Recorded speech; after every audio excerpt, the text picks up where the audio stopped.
A bunch. Now, is the bottle in it? Yeah, then? we grab that soon. Yeah, I can't reach it. I'm sorry. Right, How right. about those flowers or? All No. right, Kolache. Leanne, big smiles, guys.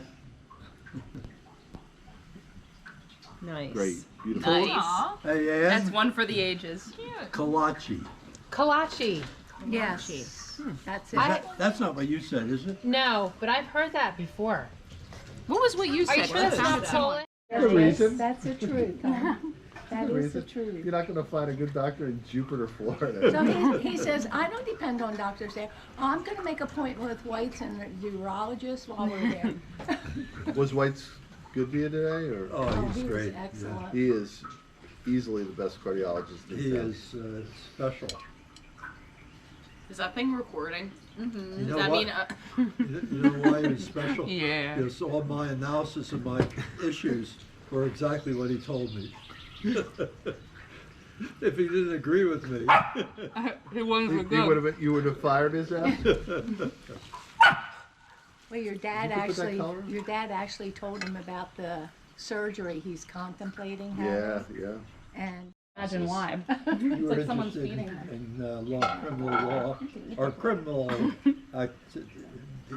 whatever. you know what I do? I scramble, when we have our dinner, I scramble joy I'm and still a egg. little bit interested And in we that. give her a, because I'm there's so kinda many just, like, things adults looking at can't have, like everything, onions and Oh, grapes and all yeah. that Taste kind of of stuff. But everything. eggs are great. Yeah. And I'm apparently working you can like. landscaping Or I right give now, her so some I'm doing canned that tuna, 5 days a or Oh week. yeah, they love. I'll give her a piece um, of cheese. She loves That's cheese. good. I'm working Fat-free for my uncle at his cheese. shop. He's Oh, doing that yeah. today.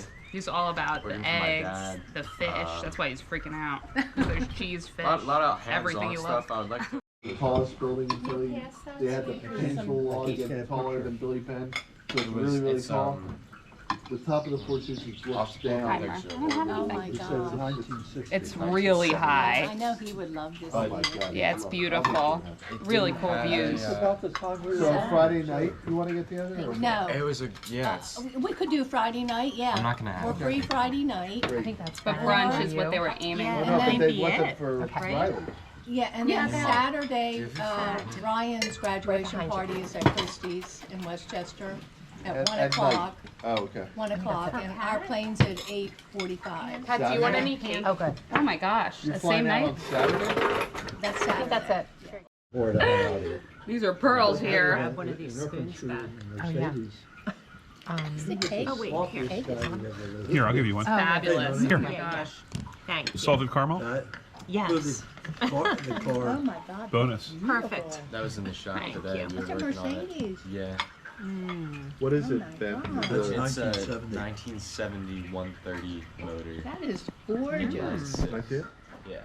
Somebody owns it, or? Yeah, it's Ben's. Oh, man. Right.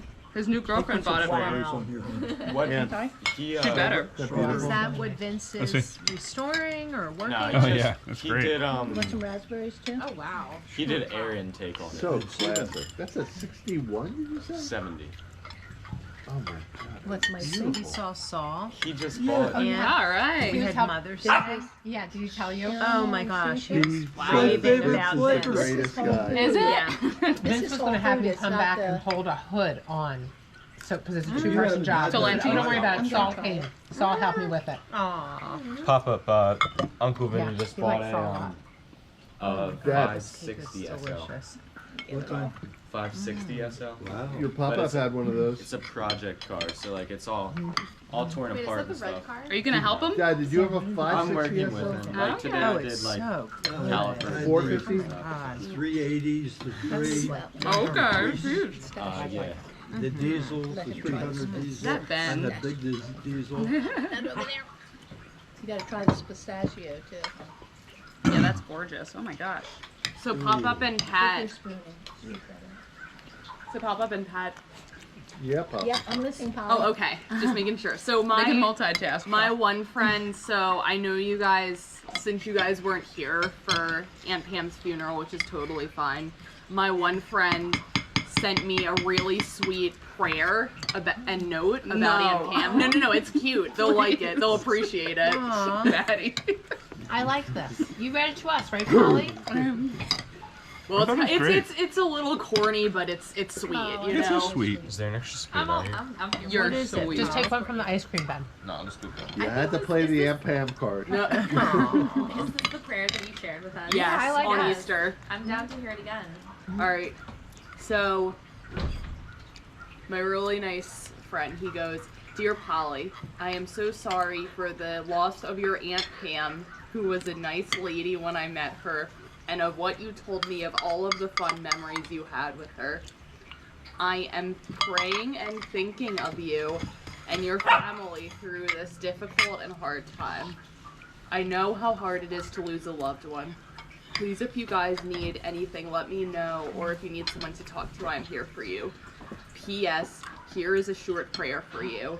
Lord, please be with my friend Polly and her family during this hard time and comfort them with your power and your heart, and for them to remember the good memories that Polly had with her family, that Polly and her family had with their Aunt Pam. Amen. Sincerely, your friend Nick." Oh, that's Very great. Yeah, isn't that Oh, cute? It is great. It's corny, but So it's guys, if It's you not need corny. anything, be sure to call Nick. Yeah. Perfect. Very thoughtful. What's a nice Lovely. friend. Wait, this is Nick. Yeah, Can I yeah, tell I you- know. Speak of the devil. Today when we had this confrontation on 476 and the guy pulled off the 476 on Route 30. Right. We took Route 30 to through Wayne, and where did we pass? De Bruno's. De Bruno's. Oh, the new one. I That's said, amazing. I said, oh my God, there's De Bruno's that Ben was talking about. That's the one. That's the one. amazing. That is really divine intervention. Isn't it? The very one. Sorry, Rob. I know you're not It very was Aunt religious. Pam's No, De Bruno's are Catholic. Yeah, sounds Italian. That place, if you So was the mom. have a chance to go into that store, they did a beautiful, Ben? magnificent Wow. job. And I've been in the one in Philly, obviously. Right. Nowhere near as nice as the Nice. one in Wayne. Westchester? That's Oh, great. Wayne. It looked I fabulous. should go It really after work. did. I have not been. They have right a on cafe, Lancaster. too, that's open really 5 early. minutes down the road. Wow. Wow. That's super cool. So I was telling Ben about Bill Sullivan and his Mercedes. You remember that story? I know a lot of stories, but I don't know what story you're referring to. now. What I was think it was a found up on 560. blocks. It was about 2 or 3 years old. Ben. Whichever one of the large Mercedes sedans. We had, And the ice cream one, yeah. the firm would, Thanks. thank you, hon. The firm would lease the three of us cars. He would always pick one of these. And, you have to know Sullivan to appreciate this story. But he left the car on the street in some neighborhood, I can't remember what. And he Who's scoring some crack left it then? there. And the police You haven't ended caught up on. contacting us saying that you gotta get the car out the street, you just can't leave it there. And Sheila, this went on for weeks and then for months and whatever, and this magnificent, monstrous Mercedes. It was like a year or two later, I offered to go, he said, no, I'll take care of it, I'll take care of it. He never got around to taking care of it. It was like 2 years later, he decided to go get it. They had taken it off the street and sold it. Oh no. Wow. Is that Wow. color on him? No. It was so typical Okay, awesome. of his personality. It was Wow. unbelievable.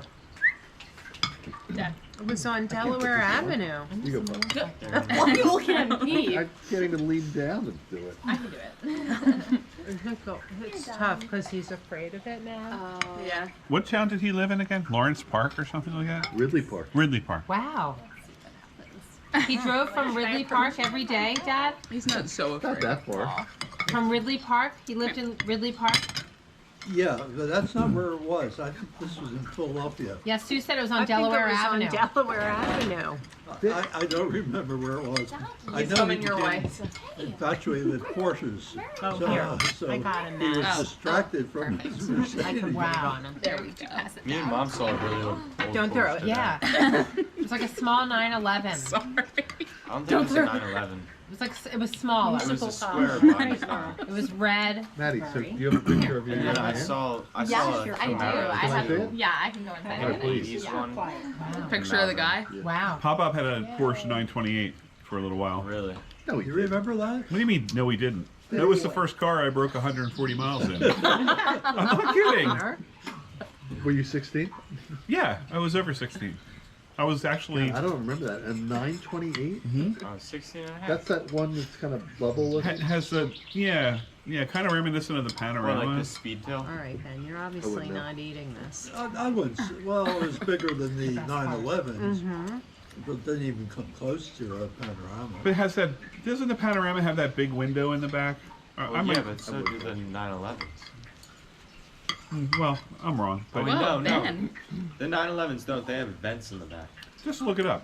Well, I think that 928 was one of the zootiest looking cars I've ever seen. Had a lot of power. What color did he have? Silver, wasn't it? Cream. Cream. What year?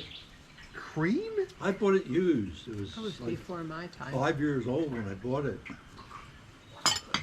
So I thought I you don't Ben, remember what year It was a was. muscle car. There you 223. go, mer. so Ben, I can, 928. I can. Dad, what year? Do you remember? I don't 70s. know. They only made it for a couple of years, and it was all 89. It would have been in the 80s, I think.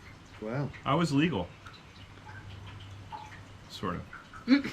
Legal-ish. Yeah, I know. I agree.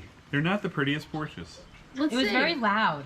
So Ben, Do you remember it? I Riding in the remember back. pop up going Oh, to yeah, see that was rough. a Porsche. Do you remember this, Dad? 911. But it was, and you would not fit in there, Yeah, Ben. let me see. He's Pop up's head So was it's hard smack because he's against the not, roof. and you're gonna laugh when You I know, say this. He's not very food Dwayne motivated. Johnson drives a He McLaren. loves our food, Okay. but if he like don't high think- quantity What stuff, car was that, he Ben? doesn't care about trees. The was 911, good. I'm pretty sure you, I remember you Oh, yeah? test driving Maybe. that. And what, it That's was, what we it was really thought. close. Early 70s. You could get in. Exactly, and just, does he have treats at all that he loves?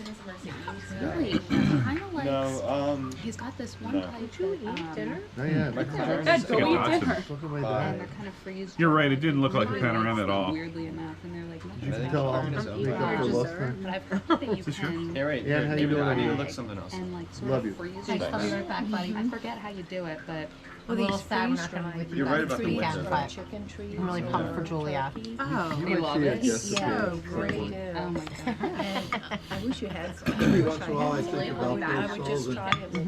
And I think Yeah. He's so Yeah. smart. He catches right on. Bill I mean, had as you two can tell, you know, clients. they put the collar on him, and he's one like was the Right. totally quiet. concessionaire at Veterans But- Stadium, The 9/11. Nyline Brothers, yeah. Yeah, such a And I he know. spent an It's awful work lot for of time. Joy. He went to When Supreme When we Court go buy a dog and won now that and case. she's He in our got them store, that contract. She Wow. just, for she the looks at the Veterans dog and Stadium. she turns right around to And me we never and got says, paid "Where's my properly treat? Yeah, I didn't she by know." them. so smart. And his other client was the Yeah, he's Porsche just- dealer on North Shelties Broad are Street. so I never heard that. they Oh, drive yeah. the bar. And Yeah. that's how he And became so go for involved with it. And it's And, such and gonna he get sick. would That's why you make do these that. For, you I know? know. arrangements to Ball, buy you the know, you feel Porsches. bad. Really good. And we never got paid by All them you can for do the is legal manage it, services but- either.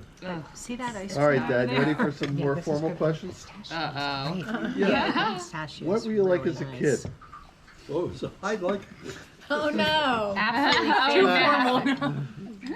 Honestly. I love doing exactly what I'm doing now. Did Eating you ice have any cream? girlfriend? I've got one bit of advice to give to Susan though. Has nothing to do with being a kid. Great, sir. I love that gelato, that brand. Isn't that But you great? got the wrong flavors. Well, what flavor? They have It's, that hon, this layer. is Whole Food, it's not what I buy. I buy the Toronto. Is yours like a, Oh. that? Yeah, like that- Oh, This that is isn't Whole the Foods. same. Oh, I'm sorry. But Wrong there's brand and wrong pistachio, flavor. Dad. The Oh, one yeah, is look at really that. good. And There's it's a lot of that supposed to comes look in a like it. package like this. So what's that got to Yeah. do with what you were like Love as the a kid? pistachio. They come in this. It's Intari or something. He came out of the Something womb like this. that. It was really good. Atlanta, so- Ben, ask Pop Up if he had the Is that from pistachio. Mike? Do you have the He pistachio? did, I gave him But this some. Intari has What's that? the salted caramel and solid chocolate layers. Yeah, they do it and in then layers. fudge. So good. Really. Wow. The Talenti? And then what does he- that Where do have you to get do with that? what you were like as a kid? So good. And then Is that working now? Dan, will you double check that? It is. They are pre-schooling, Wow, you've done this. and you know where I lived. Walnut. 2819 Kensington Avenue. That's hitting the newspapers. That particular address is the center spot of the distribution of opium, heroin, etc. in the Kensington area. Not in the Kensington area, in the Huh? in the country. The New York Times said that that area of Kensington was the worst area for opiates in the, I think on the East Coast at least. Yeah. It was bad in my day, which was Yeah. 90 years ago. But so it's right under the subway, and I can remember doing some things that, you know, you just, I wouldn't tell her.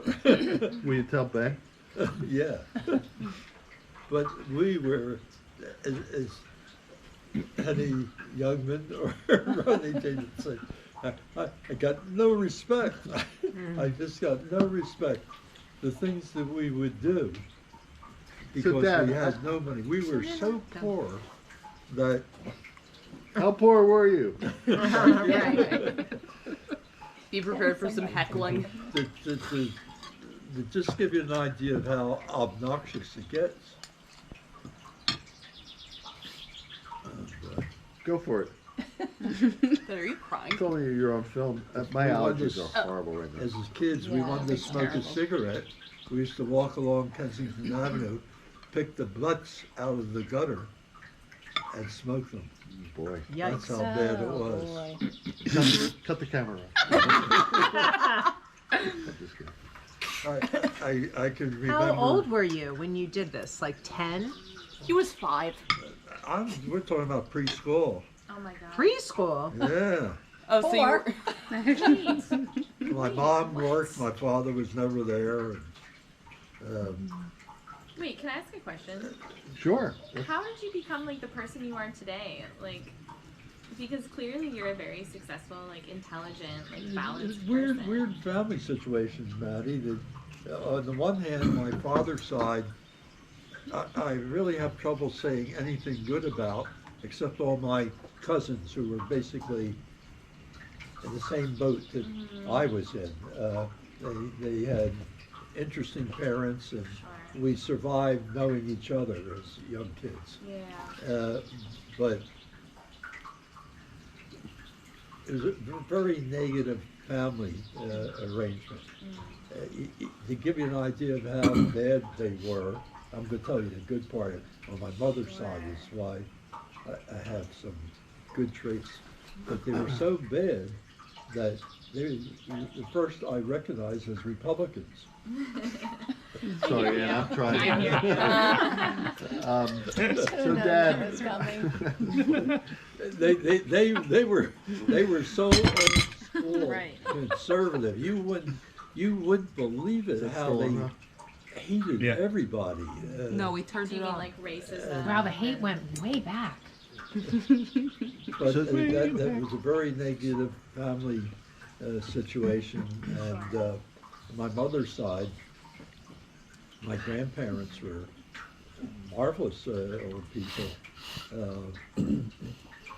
Grandfather Abe would take me to the old Earl movie at 12th or 11th and Market Street, where they had live stage shows. Really? He would take the greatest pleasure in taking his grandson down there to see all the vaudeville acts, and his grandson got the greatest pleasure of going with him. He's a great old oh guy. man, Oh, that's so great. Dad, this is Nana's dad? Yeah, And where was he? He was not born here. he was born in Odessa, Russia. Okay. That's when we went back there to try to find the spot that was no longer there. And your grandmother on Nana's side, so Nana's mom was Baba, right? Right, I remember her. Catherine, yeah. Yeah, What so- was their last name? What was Abe? Sobel, Oh, okay. excuse me. And they Okay. were good people. They were Where did they live, Dad? 30, I'm wrong, 4637 Long Street. Yeah. So did you? So Still you there. didn't? West Philly. Did you take a train to their house? How did you get there? Or how would he come to you? When my parents divorced, we actually lived with them. Oh, okay. So as a youngster, we were living there. And in the house was grandfather and grandmother and Uncle Jack, who was a dentist, who had his dental office on the first floor. They had a big open space up front of the living area, and Uncle Harry had his doctor's office in that same space on the second floor. Huh. I can remember Jack that. didn't live there, but Wow. Harry did. Did- Harry never married, and he took care of his mother his whole life.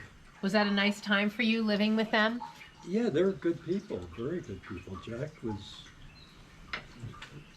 outstanding. people, Dad, so. I can remember being in that house. I mean, I think I was maybe 7 or 8, but I can picture Sam. I can picture Jack. I can't realize it. I met my great grandmother. Are you thinking Parkside or? No. Oh, okay. No, I'm not. And I was really a little boy, Rob. But Matty, to answer your question, that environment was the doctor and the dentist, and it was all about getting schooling, education, whatever. And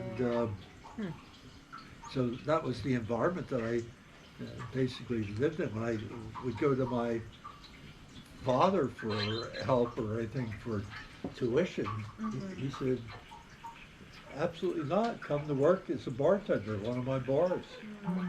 That was his attitude. So that part of the family was not my favorite part of the family. Sure. Did you say that did you go to Odessa to see where he grew up? Say it again? Did you go to Odessa Yeah. to look for where and want to see where he grew up? But See it wasn't. where my grandparents. But the neighborhood wasn't there anymore, or the house. The house and I really wasn't positive that I could pinpoint the exact house. I had a description of where it was, but Odessa's as compared to the rest of Russia, Odessa on the southern end and St. Petersburg on the northern end are marvelous places. Odessa's really part of Ukraine. right? Ukraine, Yeah. and it's a beautiful city, almost as nice as St. Petersburg. I'm getting off the story, but if you ever get a chance to go to St. Petersburg, oh my God, We talked about that a lot. art, music, and everything else. I'm trying to remember the name of the museum there. Sure The you know. Hermitage. The The Hermitage. Yeah. Thank you. Wow. I never knew that. And Odessa was a cultural center too, wasn't it? Yeah, In that area. that was the primary Jewish area of Russia. So, Dad, why did Abe come to the United States? I think there was a persecution in those days. The end of the 19th century, Russia was the equivalent of the Germany as far as the treatment of all the foreigners, whether Jews or whoever else they were, Do you have any knowledge as to what age Abe came here? youngsters. And your grandmother, Catherine Baba, Same thing. she came around the same time? Yeah, Also from Odessa? yeah, But your dad from Austria? yeah. Yeah, When was your dad born here, Dad? yeah. Were his parents? I don't know the answer, but I'm sure the answer's gotta be negative. Because again, that would've been the same. Did you ever meet your dad's parents? Dad? Yeah, What were their names? Yetta was his mother's name. She was a domineering, Yenta?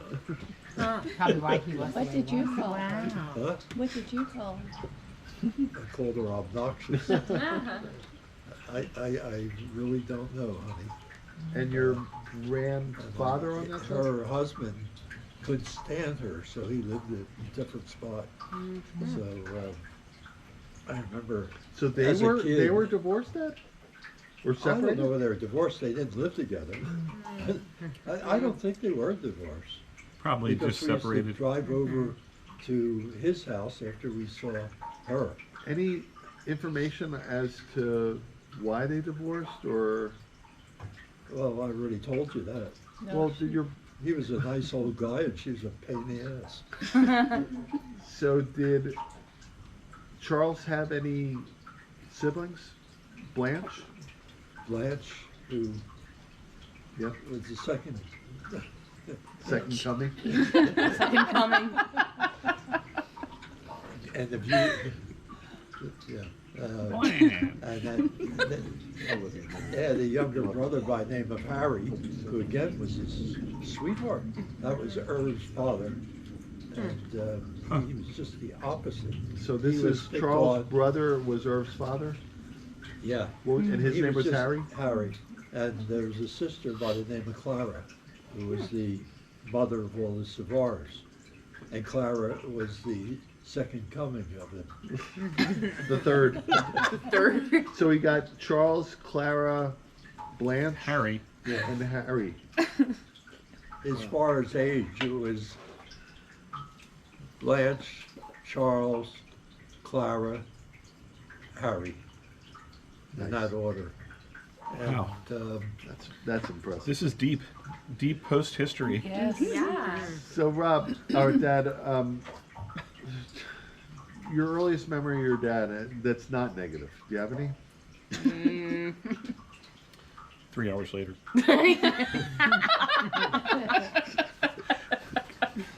Cameras. Beep, beep, beep, beep, beep. He must have had Did he ever some do anything redeeming with you? quality. to do things that couldn't be done in the city. And one of Can the you expand on problems we that? had Hideaway. was my younger brother, Laurie, shacking up with the owner's wife. Oh my God. Was Laurie a dog, Papa? Was he a handsome guy, Dad? Huh? Was he a handsome guy? I don't know what the hell was going on there, but she was one sexy woman. I can still remember Charlene. Charlene. Yeah. Wow. She And sounds Laurie and hot. Charlene would take a walk every night and disappear for about 3 hours. Oh my Wow. God. It's a long walk. And I can still remember her husband, Victor Newman. He was always in town working in New York. So Oh my he would come gosh. back and they started hearing rumors. Oh man, bad times. That's scary. Look it up. Try to find it. Bad times are too good of times. They Oh, were here it great is. times. What? Pop up, do you Basketball? Oh, Yeah, do you yeah, remember it's telling me a interesting. story about getting jumped Yeah. because you were Jewish as like a little boy? Oh, yeah. Was that real, or were you just trying to scare me about going into the city? Oh, Anything else? that happened more than Here's once or an orange twice. one. Really? Oh, these neighborhoods that I lived in, Haley, you know, How old were you, Pop Up? Getting like jumped by grown men?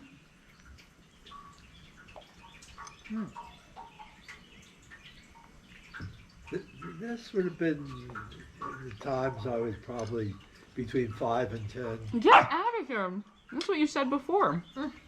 I thought you were pulling my leg. Dad, what year were you born? 1930. you were trying to trick him. It Haley. was the middle, huh? I said Haley was trying to trick you. You can't be tricked. I got it. Oh, it's pretty close to Port Jervis. Typical lawyer. I know. Right in the Catskills, right? Right. Yeah. What's pretty close to, Well, the place you were mentioning wasn't too far from Port Jervis. well, Port Jarvis would be further east, I would assume. Yeah. But the other places were places like Totem Lodge, which is up further upstate New York, much bigger place. Totem Lodge. Worked there for a while, and there was one right close to the Pennsylvania border. I keep thinking of Sky Top or something. Right. Well, Skytop is Is there. that what it is? Oh, yeah. It Did was- you work there? That's not near the Pennsylvania but you border. see these other places. There was a buddy I had that we would work these places together, Bob Mandel, and Bob would be a full-time waiter at these places, and when there were special occasions where you had to go there for a week because they had a big star or something, Okay. he would arrange for me to come up. Nice. So there were half dozen places I worked at Wow. sporadically. And were you always a waiter? Yes. And that was good pay. Yeah. We stayed at Skytop, and it was a really neat, Oh, that was. it's a lovely place. But you can tell that the rooms are small, and it's There's no TVs. I think they do have TVs in the rooms, but clearly all the entertainment was at this little place, like this theater, or there's basketball or the pool. Like everything happens outside of the room. It's not like today. Right. We went there. I remember Twice? when you guys Yeah. Yeah, Skytop? went We- there we- for an anniversary or something, was it? I forget. Okay. I don't know, but we went there in the middle of the off season just to get away for like 1 or 2 nights. And when we walked in, like they have a dining room, and you get the same table and the same waiter at every meal, just like the old inns. Wow. You know. So we sat down. We're the only people there, and the waiter comes in and says, "Mr. Post and family, it's so good to see you again. How have you been?" I'm like, "Never seen you before in my life, my friend. Nice try." It's just funny. But there was a place, so that the Skytop is like a really, really cool old place. You've been there, right? No. We haven't, Oh, but we really? wanted It's to just a go because cool you guys old inn. talked it up Yeah. so much. And then about 10 miles south of there was Buck Hill Falls. Oh yeah. Finally got It was the Buck. That's the name of the town. It might be. It's, Buck Hill Inn was there, Okay. and so Skytop opened have up those seat? a long time ago, and there was dancing and music and alcohol. And the Quakers decided to open up Buck Hill Falls, where there was no music, no dancing, no alcohol, because it fit their lifestyle. And they were like competing interests for a long time, but then finally Skytop one. Buck Hill Falls went out of business, and probably in the 1980s or 70s, I'm guessing, Where's this from? up in the Poconos. Poconos. Are you going there this weekend or something? No. No, Dad was talking about. I was Oh. up at the National Canoe Safety Patrol training last weekend, which is really close to Port Jervis. Why is this not? I mean, we're on the Delaware up there. Probably too We're low either in New battery, York or so it's PA. trying We're to right there. conserve battery by not showing a preview. Beautiful area up there. It is. It's an interesting area too. Did you ever go to that college that Pam went to? No, the Hobart? Finger Lakes. Gorgeous. Oh, that was No. a beautiful area. Those that lake area. Lake magnificent. Geneva. Is Ithaca up there? Yeah, you Close. just have to go a little further north. Yeah. Ithaca. It is a Cornell. beautiful area. Beautiful area. I think what the place from a historic perspective, the Lackawaxen is a town in Pennsylvania on the Delaware, right near north of Port Jervis, but in the same area. And they back when like the first real industry was logging here, and they would bring logs down the canal on the Lackawaxen River, and it would empty into the Delaware, and they're bringing logs down from the Delaware, and these rafts of logs were huge. I mean, they would have a whole staff on them, taking them to Philadelphia. Huh. So you'd have like 8 guys running an 80-foot long raft of logs to Philadelphia. Gosh. But in Lackawaxen, it got really confusing because you had merchandise entering one way and coming the other way, and they would get tumbled up, and there would be fights and guns, and people would die because it was merchandise. So they hired John Roebling, who built the Brooklyn Bridge, Okay. to design a system to solve it. So what he did was he took the canal that came off the Lackawaxen River and built a bridge over the Delaware that was actually a canal. So now all the traffic coming down the Lackawaxen went over the Delaware, and so there were no more conflicts at that spot. Huh. And then it turned and it followed a canal all the way down to into New York, so that you could take stuff all the way to the Hudson, or no, the Hudson would be above. Maybe it was the Hudson. I don't know, but it's a fascinating history down there. How about your dad? I know he's mechanically inclined. He, as a youngster, he was particularly adept at taking everything apart, never putting it back together again. But does he have any interest in motors and doing the things that you're doing? Yeah, I Does would he, say so. does he help you or guide you at all in doing that, or no? Tell that story, Ben. Would you know how to take a combustion engine apart? I could take a combustion engine apart when I was 6. I don't know anything about motors. Really? I know it a little bit, but I didn't put any time into that. Can I tell a story? So I said, Ben, will you change the oil in my Sequoia? And he said, absolutely. And Rob said, I need to help him. So they did it. How could you not? It was great. I was driving my car a few days later and it's just having trouble shifting. I don't know what's going on with my car. I called Vince. He told me to bring it home. Long story short, these two gentlemen had drained the transmission fluid and double filled the oil. They did what? my They trained? We drained the So transmission there was fluid. no transmission fluid, but And Double the oil. They drained the transmission fluid And? and double filled the oil. The motor oil. But you know what, Dad? They'll never make that mistake again. And they know how to change oil. maybe. You know, we went under the car and there was the plug. It was at the bottom of a pan. It was the only plug. That's gotta be it. It's got to be the oil pan. They did not even the same color. It was orange. No, the fluid was red. Yeah. Yeah, That's all right. It's great. it was rough. Julia got a 90 on her final nursing exam. Oh, That's great. This is exciting. Oh, go Julia. So what's the agenda for Julia's graduation, Ann? Yeah, so we do a like a baccalaureate on Friday night, and we have 3 tickets for Rob and myself. They gave us 3 tickets, so my mom will go, and everybody else will go too. But they have like an outside venue for them with a big screen TV. Oh, that's nice. And then she graduates Saturday morning early at 9. That's inside, and it's just the sciences. Sciences graduate in one place, and the arts graduate in another.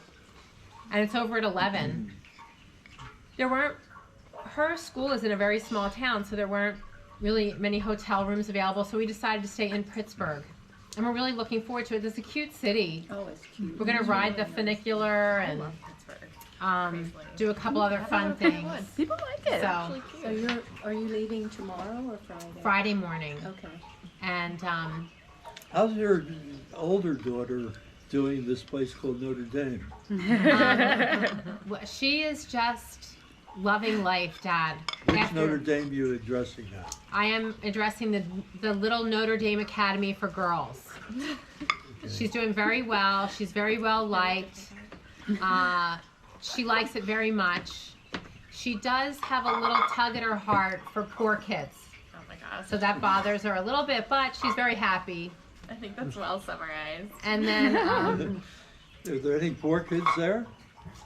No. They don't No. Do they not have No any scholarships? Scholarship kids? No black really kids? Don't. They have like Baldwin did. 3 Yeah, we sure did. but You know, if one of the mothers it's a of bummer. the young ladies at Notre Dame Academy get in trouble with you, they usually have a lot of power. Oh, a million You won't percent. have the same benefit that you had out in wherever that was before. I know. No, it's so true. It actually makes me a better teacher though, because like, I mean, it's hard to describe. This could be a whole conversation for later. But yeah, no, I feel like it's less of a power struggle and more of like me rooting for that like individual kid at Notre Dame than it was at PCR.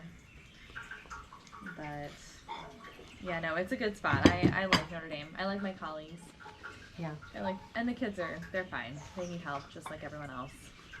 So Now- you participating in much sports other than rugby and swimming, or Water polo. how about basketball? I'm gonna play that next one too. Anything, is it just pickup or? No, it's travel for Springfield. So I'll try out for their team and just see if I make it. Yeah, right, Ben. As if you'll see Dad. if you make it. Right. He can dunk it. He's amazing. I can Great. imagine. So tall. You're well liked here, honey buns. We don't like you very much. hate you. Get out! My sweetheart. I was a pretty good basketball player too. You know why I stopped playing? Because you met her and she was better. You heard that story before.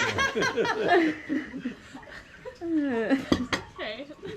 Sorry. You know, Maddie's been doing spinning and yoga and everything like almost every night Wow. for weeks and weeks and weeks. cool. Yeah. Yeah. Well, that's great, Trying to be man. healthy. It's not doing anything, but That's No, not I don't true. know It's about doing that. That's so not much. true. No. You look I amazing. actually went to the doc yesterday and found out that I have high blood pressure. So Oh my I'm gosh. sure it's those damn yeah, kids. I don't know what the deal is. Give me some numbers. Well, it's not crazy. It's like 140 over 80 or whatever the bottom number is supposed to be. Yeah, Too high. You need to take a lot of measurements over time Yeah. to rule out a few things. Well, my doc always said I had white coat syndrome. Yeah. Apparently not. Yeah. Apparently Yeah, I what? really had high blood pressure. He said I had white coat syndrome. What is that? When you look at a doctor and freak out. You look at a doctor and your Am I blood pressure sure? goes up. Yeah, right. White coat Oh, syndrome. white coat. I think that's what he said. Okay, now Yeah. I got you. No, But- I think that's wise. Yeah, I it's- hear it's- everything asked backwards. Dad, one of Maddie's doctors told her she needs to stop the high intensity exercise Really? because of her high Yeah. blood pressure. Well, no, they didn't say high intensity exercise in general. They said HIIT training, HIIT? which is like high intensity, like interval training. Oh. So, which is just like a small fragment of different workouts. I don't know So Did- more just kind of keep us steady. exactly. Oh. Yeah, Did like she prescribe anything or anything like that? pardon me. Did she write a prescription? No, she just said to stop doing HIIT interval training, How which I high do is do one every and day, stop drinking so much coffee. and stop drinking coffee. That's all she I said. like Mary, Do you drink a lot of He's a coffee? good guy. Very how you He do. looks like 3 to me, 4 doesn't he? cups We're a starting day. to look alike. Ooh, thank you. Okay. Which needs to That's change. a lot. It is a yeah. lot. Wait, Just that you have to define what a cup is because It's in If- like this, like Wow. worth of coffee. I would say Oh shoot, Yeah. man, that's a lot. it's a ton of coffee. Definitely. So tired. Yeah. What does that Maybe do he with liked that? ice cream a lot as a Changing kid. the subject. they're small. He eats one of those in 2 days. So Oh, you were yeah. born in July 29, it's 2 minutes. 1930. What's your earliest memory? July 29, 1930. It's blinking. Is I it? think you might have remembered I like would never June tell you 29, what those early 1930. memories are. You had fun with him? I think, remember one time, he took us out to throw a ball around, and I was shocked. I remember it so vividly because I was shocked at how good a memory he was. He would take the bat and hit that baseball. I couldn't believe it. Wow. But that's the only time I can remember.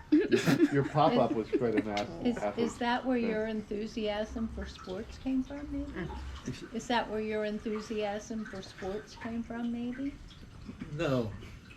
The only other place Yeah, he where else took would me you have that done had to do with sports. Big gambler. And Uncle Harry?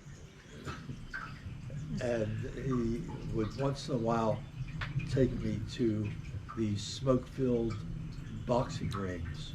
Oh, These stadiums. at Temple? Or Blue Comet. the Blue, Blue Horizon? Blue Horizon. Really? I remember being in those places and the cigar smoke, yeah. and I was the only kid in the place. Wow. You know, they'd have an audience of maybe 200, 300 people, and these prize fights, he would love that. I Wait, don't consider that sports. So who inspired your love of the Phillies and Eagles, or you did that on your own? Or the Sixers? And Laurie, we were both interested in sports. Well, you played baseball, your right, other Dad? When cousins? you were in a baseball league, right? Didn't you play? You tried out for Penn That's an State. overstatement on my part. The answer is yes, but I stank. Wait, Well, can I ask you a question? Do you have any memory of meeting my Papa Harry when you were on that baseball league, or no? You know, I keep hearing that from your grandmother and him. Yeah, And, I you don't know know, whether that's like a myth. he or... was good. I think he made that team. Mhm. When I went out for it, I was about 3 years younger than those, and I couldn't compete with the guys on that American Legion team. Gotcha. I went out with I can still remember that fellow by the name of Bill Grassel.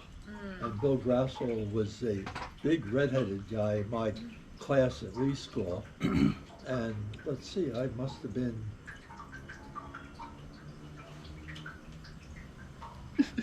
maybe eighth, no, it couldn't have been in eighth grade. It must have been 6th or 7th grade. Huh. So I was 12. And Bill Grassel, was great. He made the team, but he was the only one that did. Yeah. Because it was such an house. I was good, but Ain't that good, yeah. So, Dad, your earliest memory? I remember going out for a high school basketball team, and one of my classmates and good friends was a black attorney who you might have come across, Hardy Williams. I And did. Hardy, we were in, Legendary in the black community. Huh? He's a legend in the black community politically. is he? Oh my God. But we were in the same class in high school, and he ended up going to law school with me too. Oh wow. But he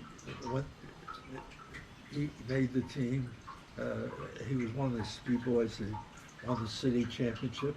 He went to Penn State, and he was like second team All-American. But I remember Hardy Williams when we were on the freshman team at West Philadelphia High School. He said, "Bart, did you ever get off your feet?" Wow. Pop-Up, I have an unrelated question to ask you. You mentioned going to see vaudeville movies. What kind of movies would they show? Vaudeville is not movies. You would go to the Oh, they're shows, right?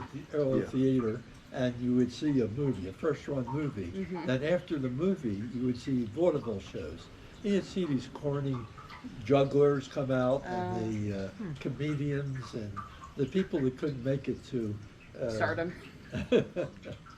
About what year was that, Dad? Huh? What year was that about? That was going on. It was probably in the late 30s. And was that every Saturday afternoon? Oh, no, not every. I would hope to go maybe once a month or once Right. every couple of months. Right. Yeah. But he was very sweet to you, Dad? He's a nice guy? Excuse me? He was a nice guy? Oh, yeah. He's sweetheart. Yeah. Who is this again? Abe. So, Oh, Dad, is that your earliest memory? No, my earliest memories are really, I guess, On 2819 Kensington Avenue? yeah, which I would have been. Or we moved from there before. I think I was in first grade when we moved, Wow. so I must have been 4 or 5 years old. Who would you say was the most impactful in your You life? realize we're probably boring the hell out of these I think people. No. I think everybody's into it. Huh? I think everybody is enjoying this. Interested. Ben said this stinks. Well, I'm hoping Ben will ask a question or two. So, and Ben, I'm going to put you on the spot in about 10 minutes. So,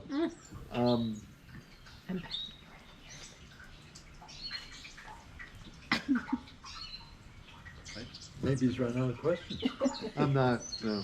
I'm trying to delicately put this. So, you have memories of seeing your dad be mean to your mom, right? I mean, I know we don't want to talk about that, but just that's something you very much remember, right? I think that's the main reason, one of the main reasons that we were always at distance with each other. Your dad and you. Yeah, I stepped between them. Okay. And what was Uncle Laurie like as a kid? Very, very studious and smart, and a good athlete, by the way. The family would always brag about him because, for example, he would demonstrate how they take out the New York Times when he was like 3 years old. He would sit there and read stories from the Times. Wow. So he was really gifted even before going to school. And here's another part that, boy, I really haven't thought of these things. They might relate to piano lessons. Laurie, my mom and her family, my mom particularly, encouraged us and set it up so I would take piano lessons and Laurie violin. And we used to play little duets like Julia and Rob. Wow. Except we were better than them. Boy, were we terrible. What did you like to do when you were a kid?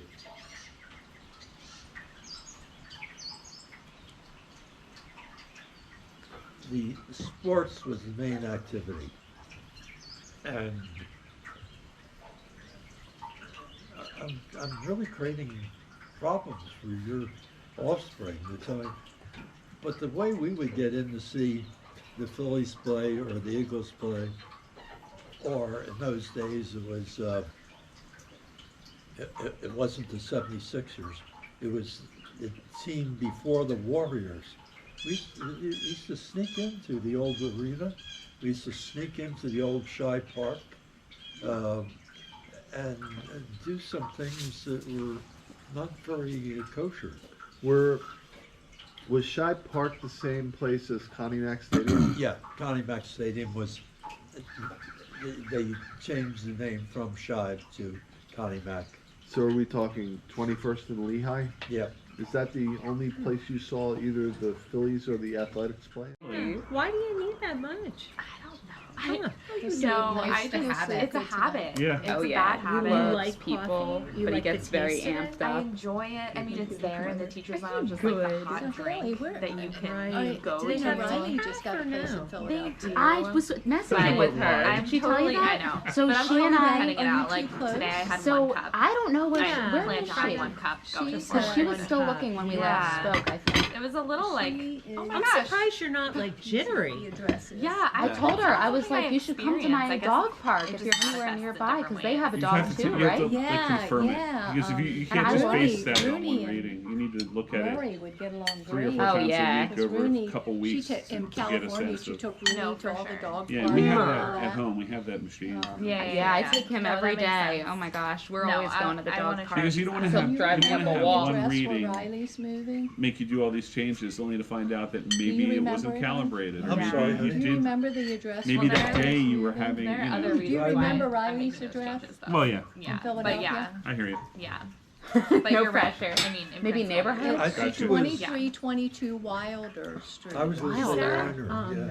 Spin, is that? That's all the way over towards I don't know much the about river. Spin. It's Yeah. a north More of west. Great. Yeah, is to get It like was a real horrible high and neighborhood then in my back day. up and then real But high. Yeah, that's apparently improving. that's It's part above of it. Gray's Yeah, that's Ferry, definitely Oh, a big okay. part of it. I mean, there are North- also like north of you can do different like strengthening exercises and like Washington sculpting Avenue. exercises. Yeah, what do they and- call that? There's something called but Forgotten those Bottom. intervals Have you heard of are that? often, like, There's big that that. sounds like an there's- appropriate name for that 'cause they're neighborhood. just, you know, it's a cardio But- exercise. But the house, It's a Right. real It's beautiful. nice Oh, my house. God. Yeah. Oh, you I saw feel the like, place? You know, I Yeah, could well, definitely we saw continue pictures. to I'll show you. spin, Yeah, but like but when it's the cute. hit interval would like arrive, it's I just a could row just, house, the outside. just add was something a small different, like do That's a what I've got. climb or But do the something. inside was really, Yeah, I And don't want the to give it all price. together because I really love Good price. Oh, yeah. yeah. Yeah, like Very you know, nice. like Report. it. You Yeah, have a so boyfriend, backwards. right? Exactly. Yeah, Oh, and yeah, I'm, this looks like already my have to place. bed Backwards. and- yeah. Is that Does and it? you go? Do Yeah, you in go to a terms of studio it's and do another that? row house. My Yeah, house is it's brick on fun. the I outside. bet the inside Yeah, is, no, it's good. I bet and your I, like, inside's know not the as people nice. there. Probably not.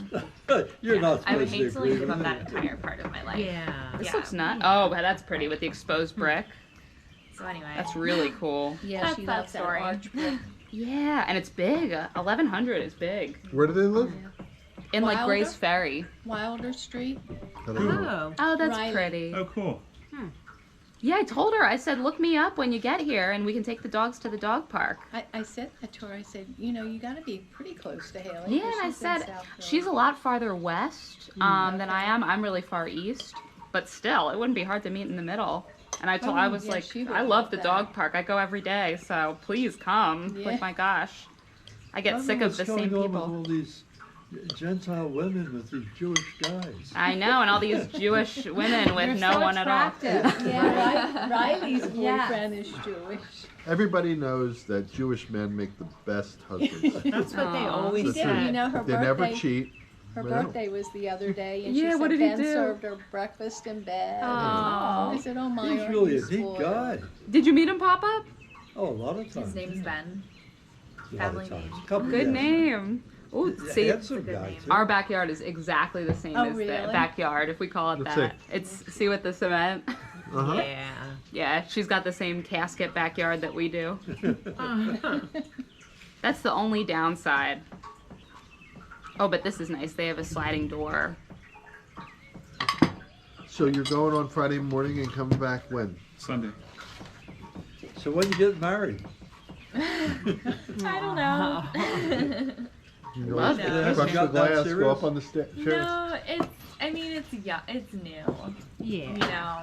I'm not rushing You, into you it. know I never So cry. pretty. I No, love I it. know. Oh my I God. know. It's really nice. I can't wait to see No. It looks if really I'm getting married updated anytime too. soon, you'll Like know the about kitchen and stuff. it. Yeah, I think they just redid it. You'll it. know Oh, about that's it. so nice. That's a find. 'Cause Yeah, our she's- kitchen is like from God knows when. Our dishwasher can take the paint off a bumper.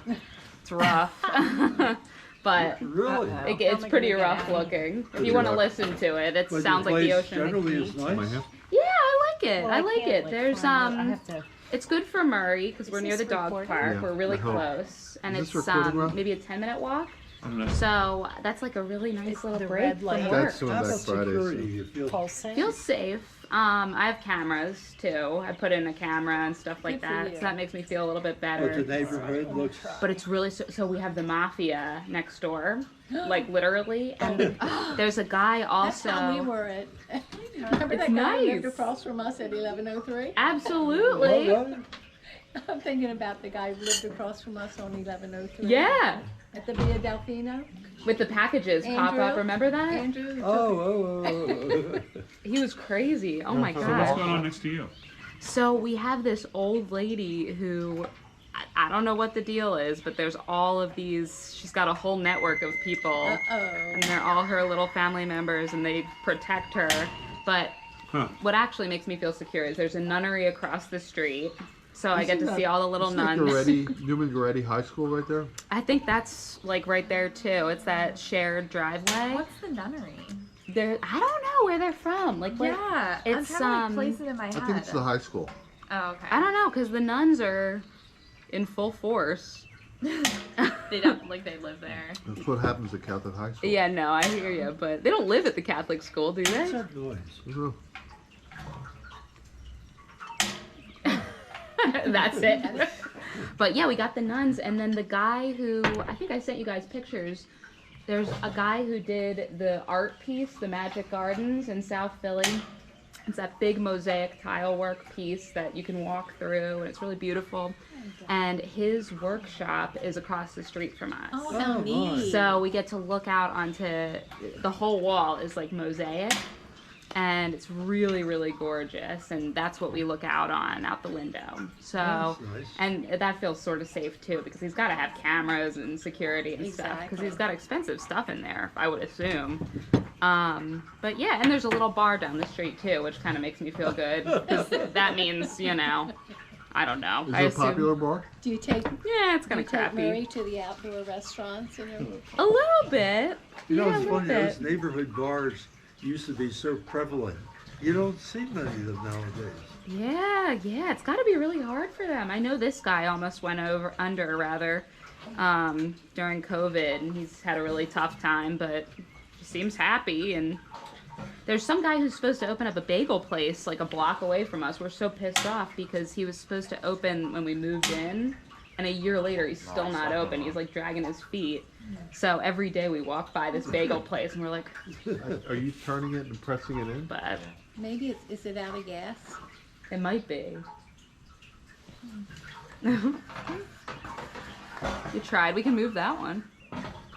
Oh yeah, that This one's is like here. Right? Don't at touch that. this one. Exactly, right? Oh my gosh, they're so handy, aren't they? So I was shocked to see today on the Schuylkill, I saw Dunkin' Donut mobile delivery. Oh my I thought, oh god. my god. That's You so call them up and cool. order online and they deliver the Dunkin' Donuts to That's you. a recipe for disaster, but good for them. Yeah, So How about you, Pop-Up Maddie? says, do you think they What's your place deliver like? a donut and a cup it's of really coffee? cute. Right? It's like, I bet they Do you know do. Chestnut Hill? It's at the very top of Chestnut Hill. Okay. Yeah. All I can picture out there are big mansions. It's like it's in an apartment building that's across the street from Chestnut Hill West train station. Okay. And like on that particular street there are like a Hurt you. couple of different apartment buildings. Very secure. I would say it's in a very Medium. sleepy neighborhood. Like nothing ever happens there. Very asleep, but not secure. And how long does it take you to get to to school? Like, I'd say 30 minutes usually. 25. 25 to 30. It's not horrible, but You're satisfied with the convenience? I like the convenience. I don't know that I would be in this apartment unit like forever, but I like it for now. Ben, is this filming? It should be. It's flashing. So yeah. Yeah. So Eventually, Hal, I how would about love to you? buy. Any boyfriends? No, I'm too ugly. It's Oh, tough. get out of here. No. Oh my goodness, Haley. It's rough. It's hard to find. So that thing you moved? You just haven't met the right one. You moved that up I from considered over being a lesbian, but they This is wouldn't a new take me one. either. So if it's out of gas, then I'm just changing your gas. there? Why is that Too still lit? much. Because this is Someday separate that from guy's the gonna one that come was in along there. and sweep you off Someone the just told me that. street. It's gonna take. I hope he's strong, because That's alright. Yeah. You gotta get the society open again.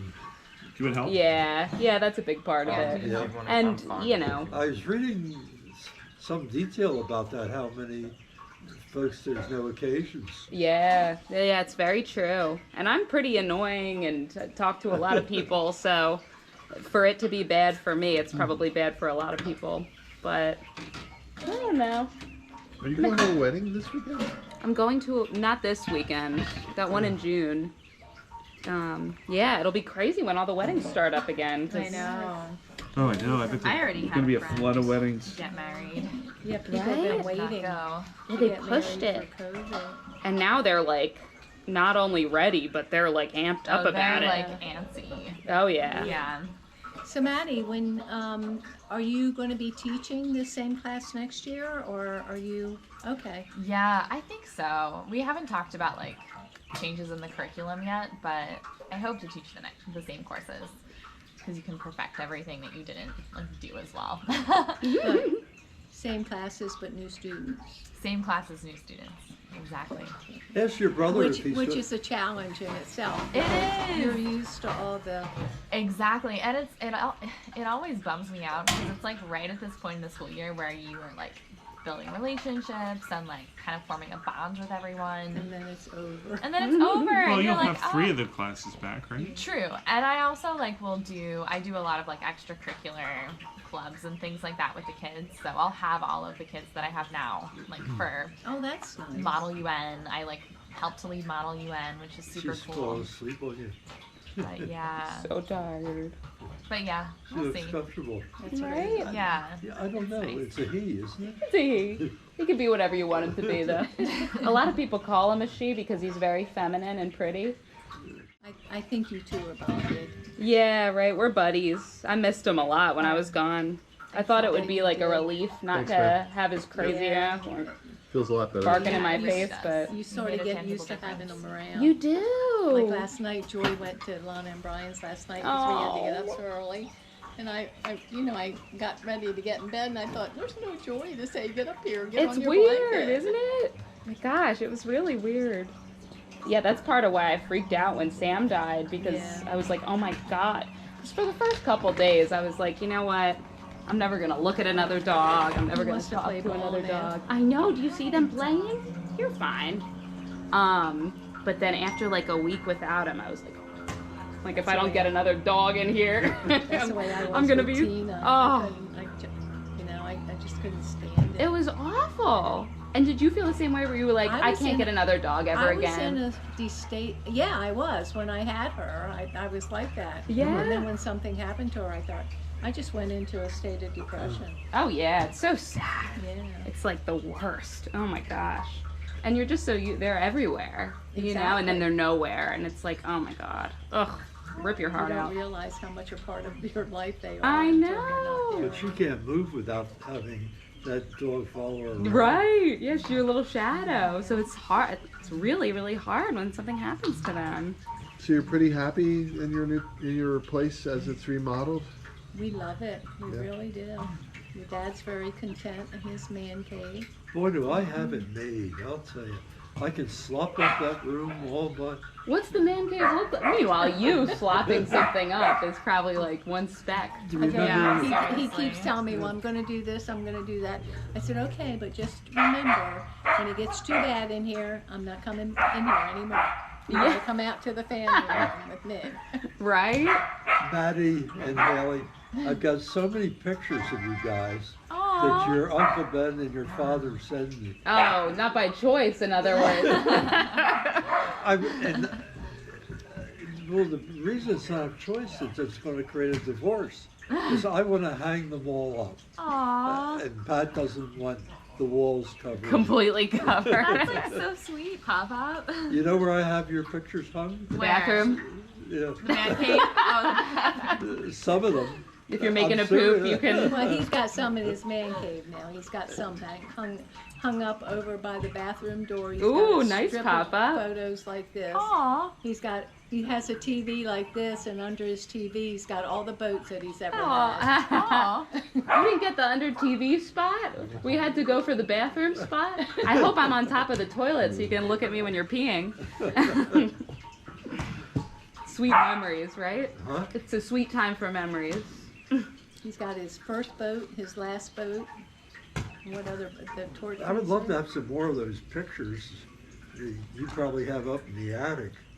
Look like the big boat, that Jefferson, for example. Right. Have you ever come across them?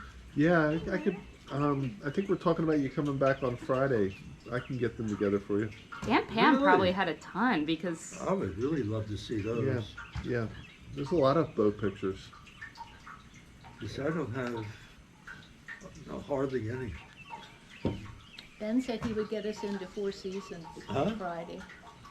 Ben said he would get us into Four Seasons on Friday. They said they're filled up. We'll see. Gonna try. it is Five neat people? up there. 8 of us. They said they're completely booked, including Friday for the whole weekend. Yeah, that's BS.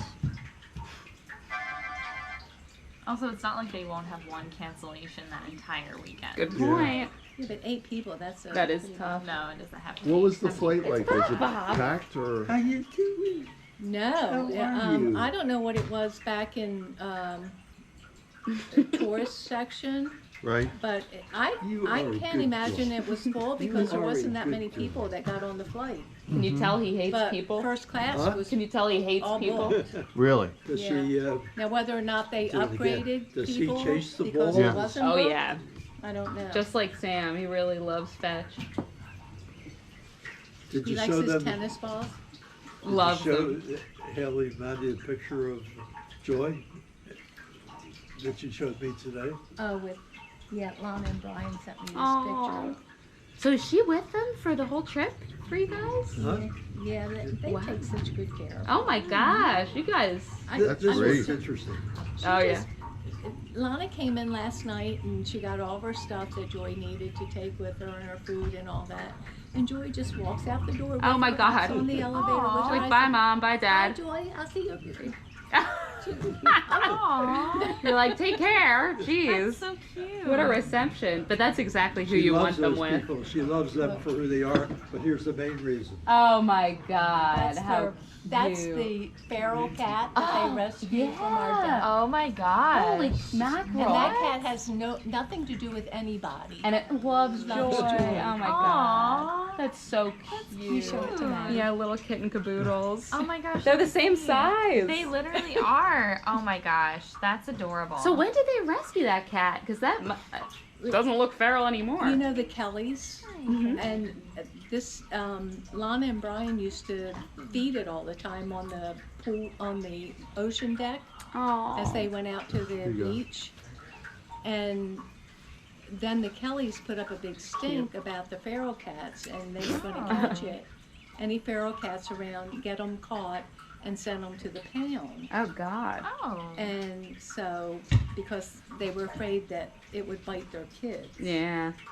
So Lana and fair. Brian finally decided to take it in. And they had a heck of a time transforming it from being Yeah. a feral wildcat to I being bet. a pet. They get any scratches? Are they looking like No, Scarface? No, the cat. And they know what to do. Yeah. They actually caught rainwater outside for Oh my God. Kiska's her name, for Kiska to drink. And they buy it the fish fillets, the frozen fish Whoa. fillets, I've taken care of Kister when they've left, so I know what they do. Yeah, you know the whole They routine. buy the frozen fillets, they put one out at night in the refrigerator, the next day it's thawed, and you cut it up in little pieces and put Wow. it out for her This to cat's eat, living better for than her I to am. eat that night. Oh my But then god. she gets her regular cat food and all. And now she goes out on the deck. Some nights, some mornings when I take Joy out at 6:30, 7 o'clock, Kiss goes out on the deck on the patio. Aw. Oh my god. And she's looking down at Joy with say, "Hi, Kiska." Oh, And what? she's sitting on the chair up there. They leave the door open like a crack so she can come out. Could she jump from there, Pat? She won't. I don't. You How know, from high a are feral they? cat to Yeah, to totally. yeah. Well, she's totally probably being knows what she's content. got with them. Yeah, True. she could certainly jump from there because they're only on the second floor. Oh my god, that's it. Wow. She knows where her bread is buttered, Yep, exactly. where her fish is buttered. Right? So I lost the conversation. What did Burr have to say? Oh, It's all yeah. about him, Dad. But were you starting the conversation got distracted? Were you starting to tell me he called you in reference to that article? Yeah, he loved it. He really appreciated it. Oh, okay. Yeah. Is he still coherent and all? Yeah, he is. He's not trying cases anymore? No, and I don't think he should be. After that verdict, or what? Yeah, How old is he? he's 10 years younger than you, so he's 80 something. And what are you going to do when all these trials start? Try him. You're going to get in trouble. How many are you going to come up at one time? Then? I don't think it'll be as bad. They got to space them out. I'm Yeah. I think this whole COVID thing has really shell-shocked the industry. I think it'll be good for you. They'll realize Yeah. what meetings could have been an email and Yeah. how much you can do remotely. I completely agree. Weiss's son is an interesting guy, you know. I think Say I again? told you before that he went to law school and Who's this? Dr. Weiss. He went to law school? The his son. kid.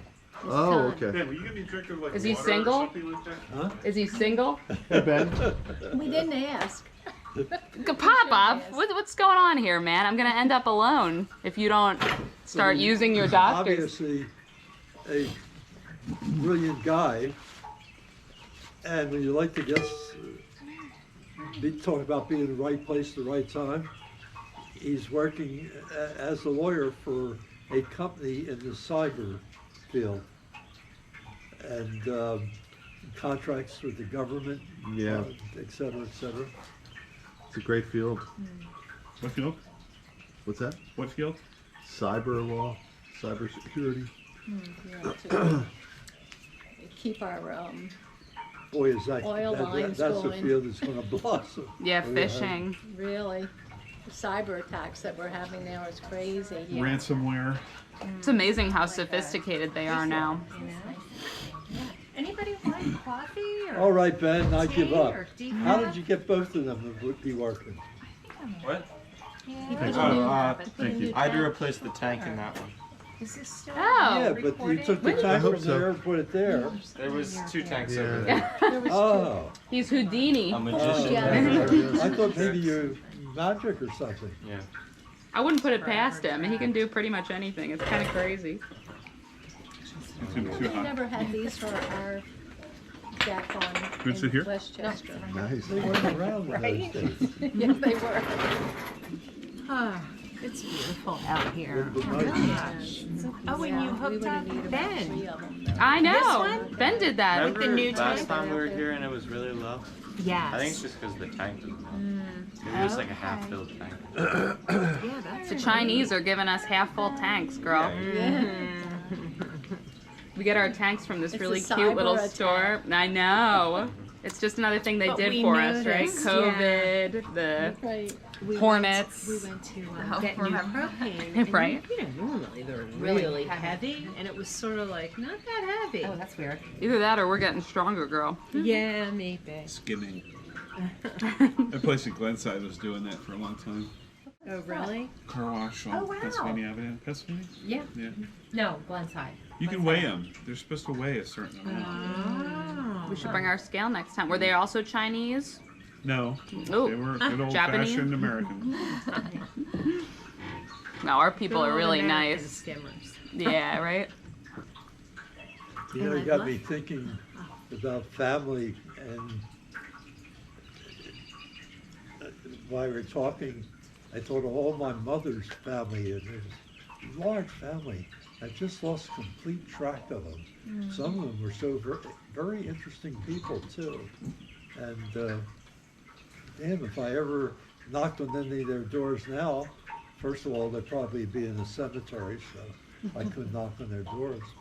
But if any of them were still alive, they'd probably say, "Who the hell are you?" They So better who are you not. thinking of, Dad? Oh, they're all the people. Like Ben Kine or Gary Kine, that side of the Oh, we family? were just talking about Ben Kine. Yeah, we were. Yeah, that's one. That family was, yeah. The interesting ones are all dead. Ben was great, brilliant. The rest of them, but who I Yeah, was thinking first one about, sees it for me. I don't think you would have ever heard of them. One part of the family was called Hartman's, Hartman. Nope. The other one's Kolker, Never heard it. Kolker. Who were they, Dad? Huh? Who were they, your cousins They, on that they side? were all either my grandmothers or grandfathers, brothers and sisters and their offspring. And there were quite a few of them. One you guys might find interesting was a very, very Jewish fella by the name of Mo Grieberman. Wow. And I think I told you this years ago, and maybe you've forgotten. And Mo had a very interesting business, and he was really a great guy. He supplied the entire archdiocese with all their clothing, all their Wow. caps, and all their scarves, Wow. all the Catholic, That's neat. whatever. That's very cool. That's interesting. Why they That's went different. to a Jewish tailor, I'll never know. Because they're the best. Huh? Because they're the best. They're The best. Sailors are the best. They're the best. Oh. I hear everything a little differently. I thought you were talking about a vest. Oh, close. Better than breasts. Speaking of breasts, Yeah, right. I was gonna say. what do you have to say about Nana? You don't have any good Nana stories? Nana is a very interesting person. She's pretty good. The thing I really have against my mother is, remember the story that you remember about my stopping playing basketball? Do you remember why I stopped playing basketball? No. Ben remembers. Because you met Pat and she was bad. Oh, because she was bad. With your grandmother, same story. She didn't want to talk to me. She just talked to Pat. Said, "You can go. Bye-bye." She sit there and talk to Pat That's for because hours. you knew it all, and she was telling me for the first Yeah. Oh time. yeah. Ben, your dad would love her. She loved to tell us all the stories about all the horrible things and all the beautiful things. Yeah, that's my cup of tea. Yes, you did like to tell the stories. Would you say Uncle Harry was the most helpful person to you in your family? Most what? Helpful person to you in your family, either side? Yeah, both he and Jack. And I was really, as a youngster, I was really closer to Jack. Just on a friendly basis. If there's anybody acting like my father, it was he. But he had Parkinson's. He got into service. That's when it started taking place.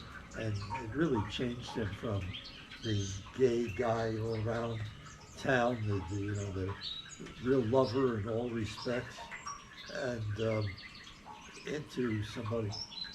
Poor guy. Shame. Nasty. And after the Second World War, it was all Uncle Harry.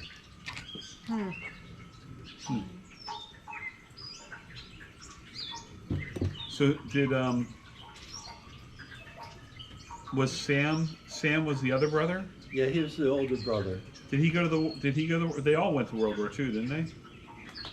No. I don't know. He always somewhat ill. It ended up being the most biggest tumor you've ever seen. He had a brain tumor. Oh wow. It got to be a size of a grapefruit on the side of his head.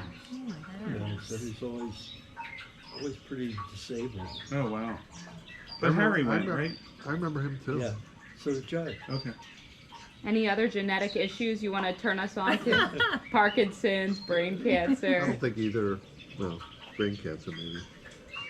Yippee! We know how fun that can be. Harry had a full scholarship to a place called Penn Medical School.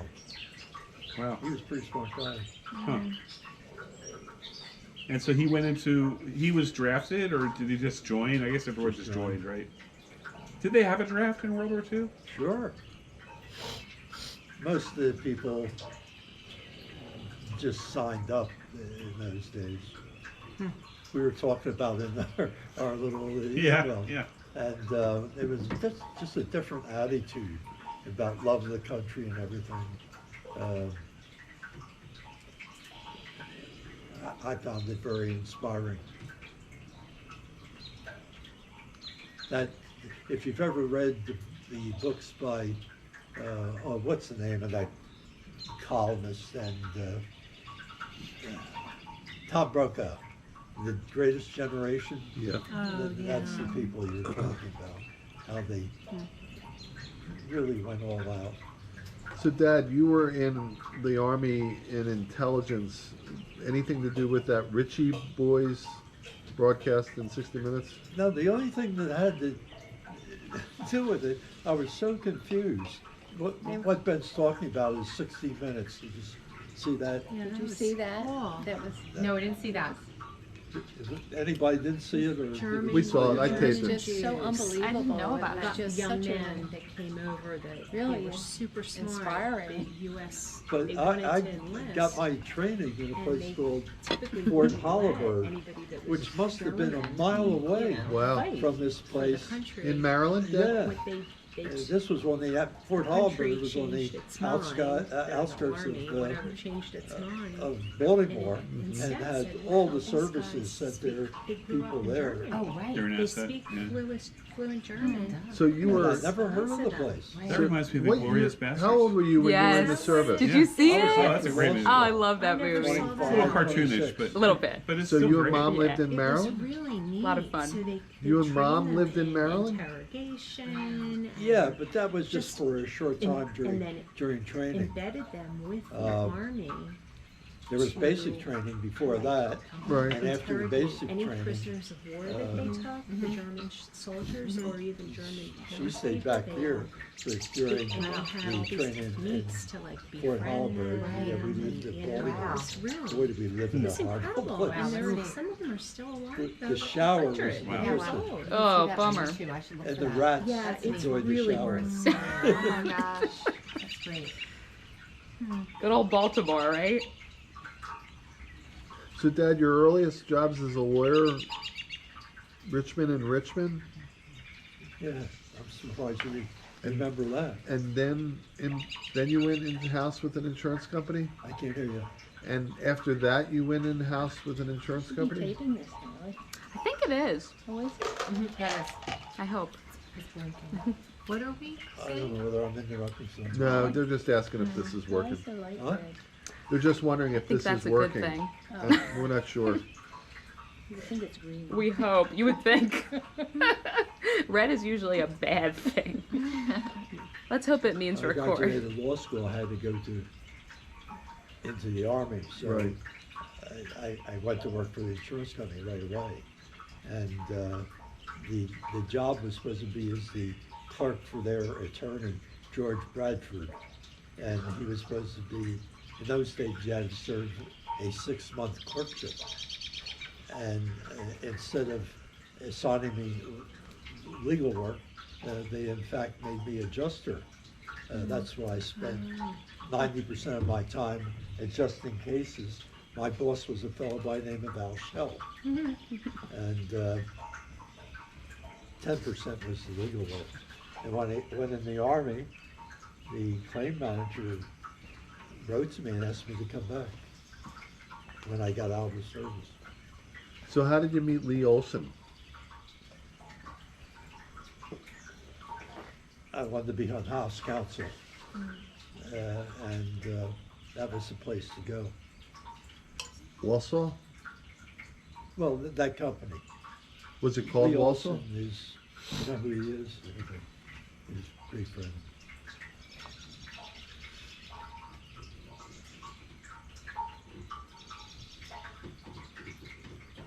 It's funny, Al Shell had background with the USF&G as I did, and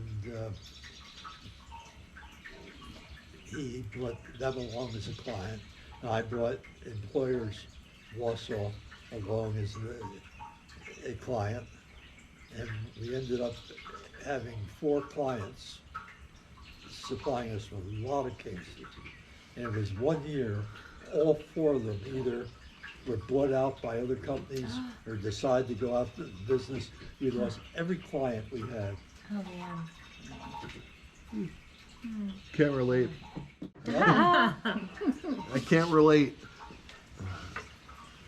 So, how did you meet Mom? How did you meet Mom? Junior high school. Can you remember that when you met her? Sure. Was that the Lee School? No, that was a place called Holmes Junior High. Holmes. How many kids were in your class? Yeah, I guess there were 25 or 30. That was, There's a school Little. picture of that with, I know Mom's in it. Are you in that picture? I don't know what picture you're talking about. Yeah, there's a picture somewhere like of everybody in the schoolyard, like a posed picture. And then you went to West Philly High School? I was the fastest kid in the class. Wow. And That's from running for the cops in Kensington. Is that fastest either? that school was, I like that. I guess half of it was black. And these black kids would always get upset with me as to how I could run faster than them. By the time I reached high school, though, I was at the back of the pack. Who's Polly? She's In in those a days, class. Yeah. your mother's mother, your Bubby. grandmother, what did she call me? I was so scrawny. I've forgotten the term she used for me. Very derogatory term. Not beanpole? Beanpole would have been nice. Oh no. Stick leg.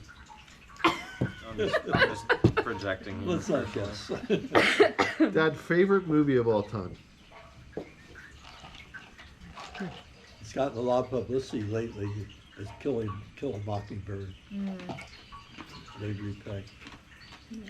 Favorite song of all time? Huh? Favorite song? Casablanca. As time goes by? Huh? As time goes by? Yeah. And the favorites, the classic question, everybody gets the wrong answer. Who was the black piano player who played As Time Goes By in the famous scene of Casablanca? Billy Preston? I could take some wild guesses, but I wouldn't know. Errol Garner? Not Black really. I can't remember the Oh, name of it. Somebody no one never heard of. They could come up with all these Google famous. it. Jamal de Africa. Thank you, man. That would be appreciated. Gamal Africa. Ben's Google. Papa. I can. If you tell Thanks, me what buddy. year was that? In the 50s? 30s. The movie? Was it that old? I guess it I think was. it might be late 30s, Could right? have been the Oh my 30s. gosh, Mary's He's dead. I don't think it It was would that have to be. late. Poor It would have to baby. be in the 40s. Yeah. So happy. Texan Dooley Full Wilson. Say it again. Texan Dooley Wilson. Julie Wilson. How do you spell her first name? Texan. Yeah, that means There he's you just from Texas. Ben, what I wasn't that far Yeah. off with What year? I Africa. didn't look at that yet. Is he from Texas? So he's a Texan. Oh, Dooley. Yeah, that's what I've always heard, Dooley Wilson. Dooley. Never heard of him. Texan Odouble Herrera. Oh, You ever hear of him? Uh-huh. No. He was so Yeah, famous yeah. at the time too, sitting there playing, play it again, Sam. Did you ever hear Harry Nilsson sing as time goes by? No. Oh, sure I have. Yeah. I think We he had does. all those records. Yeah. When you come back, you gotta hear it on his new record player. Yeah, I thought we'd hear Yeah. that. It see really that. sounds great. And you can screw around with the sounds. Have you gotten to the point of enjoying it yet? Or? No, I got to learn about it. Do you want to hear it a little bit tonight?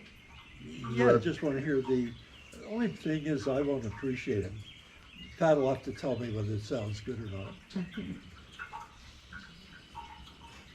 I can So- hear it. We'll position you right on top of the record player. Casablanca came out January 23rd, 1943. Yeah, that's what I thought. That's not too bad. Well, then who wrote As Time Goes By? Don't know. I bet you it's someone I don't know. Texas. Julie I bet you Kern. Hosey Carmichael. Yeah, I think you're probably right. That's a good guess. That's a guess, I don't know. I don't think it is him though. It's but- Oklahoman Dooley. Oklahoma. New Jerseyite. Patrick, Oklahoma. Yes, we don't. We had good music in those days. Yeah. You sure did. I know, it sucks, doesn't it? These days. Yeah. It's not good. Herman Hupfeld. What's the name? Herman Hupfeld. Wow. Wrote it in 1931. Philadelphia. Sat around all those years, huh? What was the other popular song that was part of Casablanca? Don't remember. Think of the scenes. Because you'll remember it for sure. He is looking at you, sweetheart. Huh? National anthem of a country. Oh, France's national anthem? Yeah. Le Veillon, right? Dole. Isn't that how it starts? Classic. Isn't that what it's called?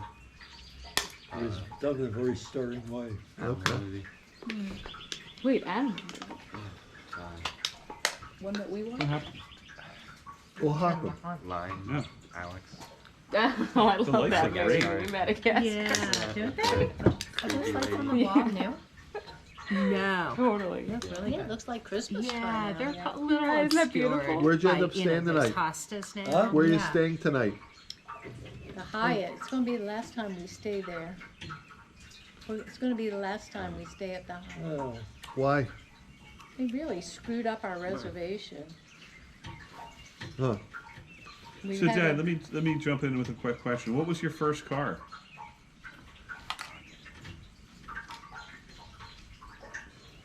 DeSoto. I had Struck a cars, nerve with that one. like I had a 39 Chevy, but I didn't have that until, I guess, in the 50s. Mhm. That's one I think of, but my first car that I owned, I think, was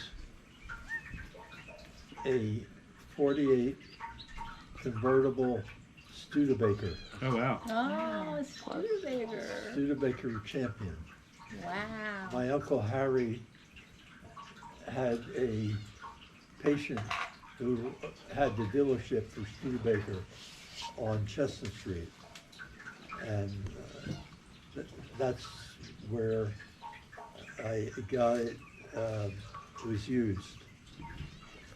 And it was the prettiest dark green, I always liked dark green cars. The racing green, English racing green. Prettiest car. Biggest piece of tin. Well, I can tell you without exaggeration, if it hit a hill, went up like that, it would stall out. It couldn't get up. The motor was, it might power a motorcycle. Yeah. Was Studebaker a separate company from Ford, Buick, Yeah, GM? yeah. Does that look familiar? Is that similar to what it was? Yep. Yeah, That's, except that's not a convertible. convertible, Yeah. but yeah, Looks like, What Let's see, happened no. to them? looks like a Hudson. that little, They later turned into. Went out of business, I guess. Yeah. yeah, I was right. it's exactly right. what happened. That's exactly the car with the convertible top. With the exception it's a different year. That body's the same. It had the torpedo front. Oh, okay. I don't think this does. It looks like it does, huh? I think you just can't I would see think that this is an older version.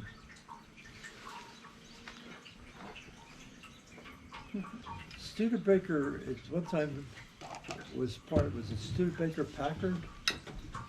Packard Studebaker? Whatever. So what were these little like American companies that made cars?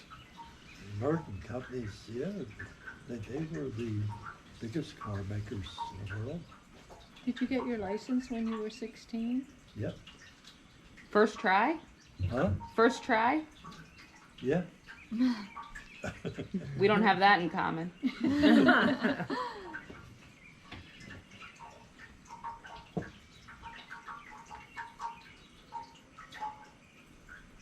When my Uncle Jack returned from the Army, he was very ill. And he had a car, I think it was a 41 Plymouth. It was one of the last Plymouths that were made before, or during the Second World War, at the very beginning of the Second World War.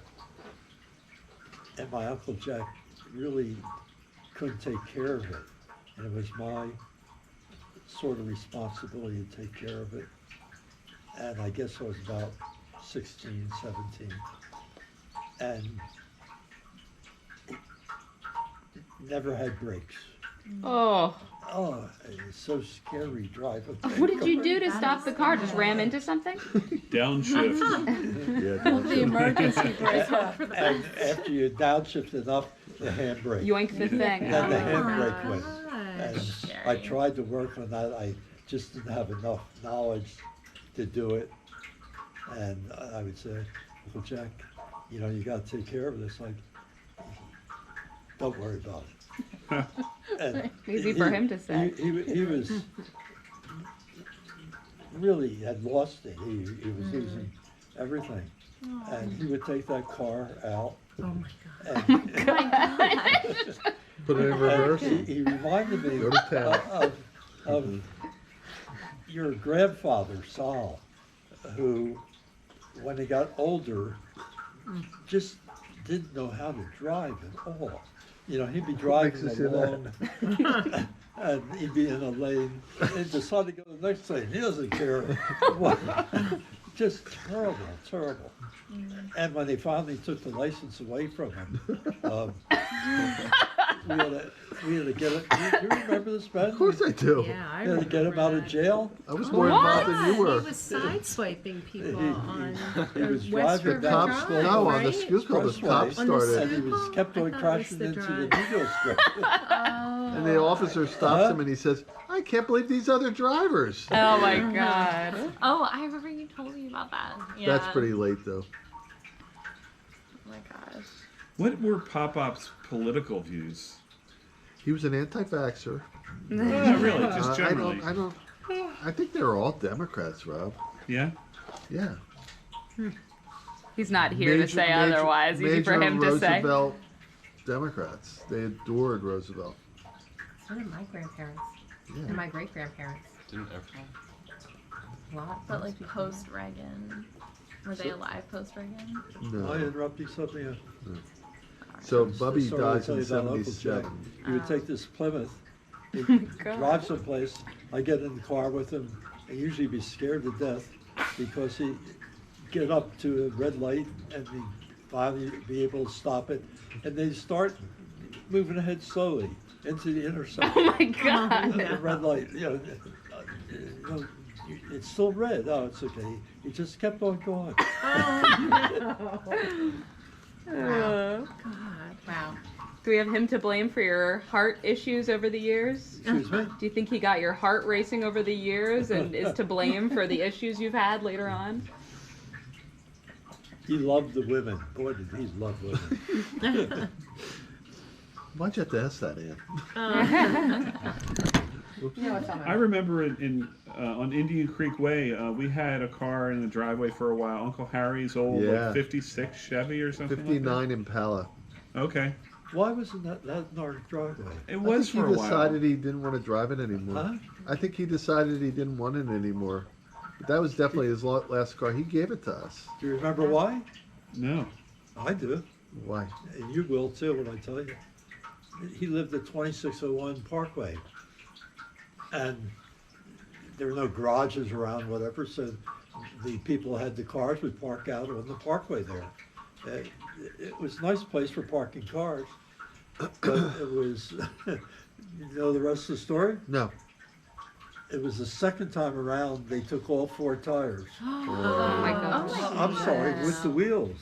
Oh, Wow. So it Left it was on the put up axles? there for protection. Oh my god. Wow. And what it was? What year and what model? It was definitely a 59 Chevrolet Impala. Wow.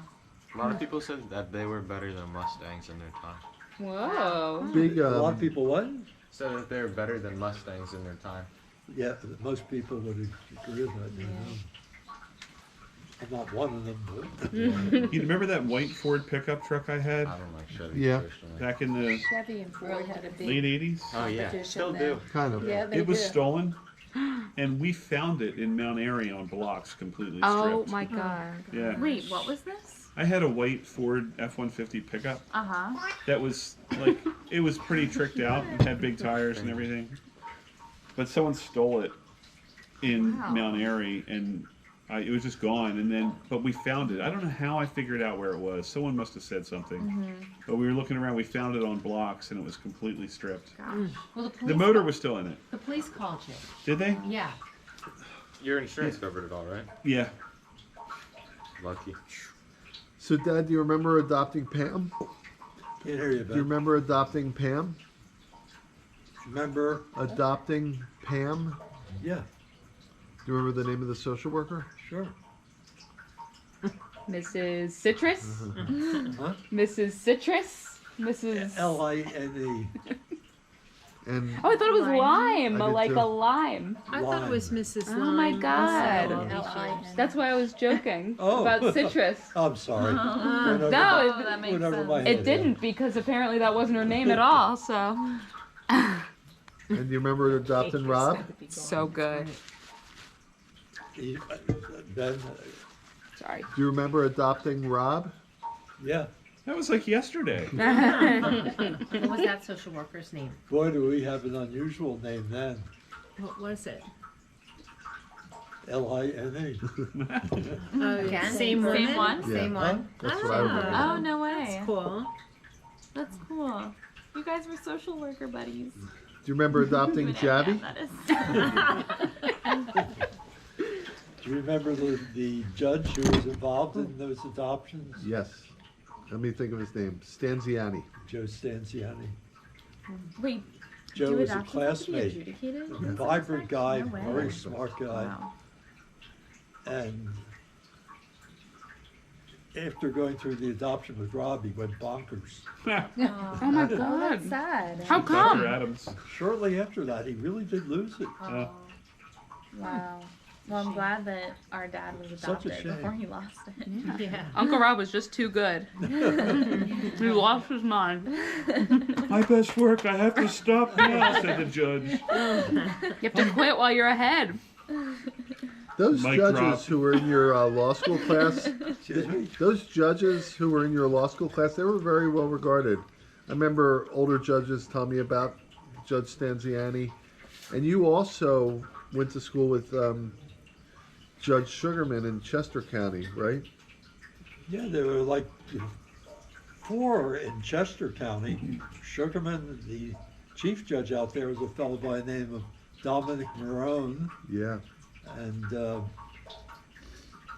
yeah, there was John Wager. They're all before your time, though. Considerably before your time.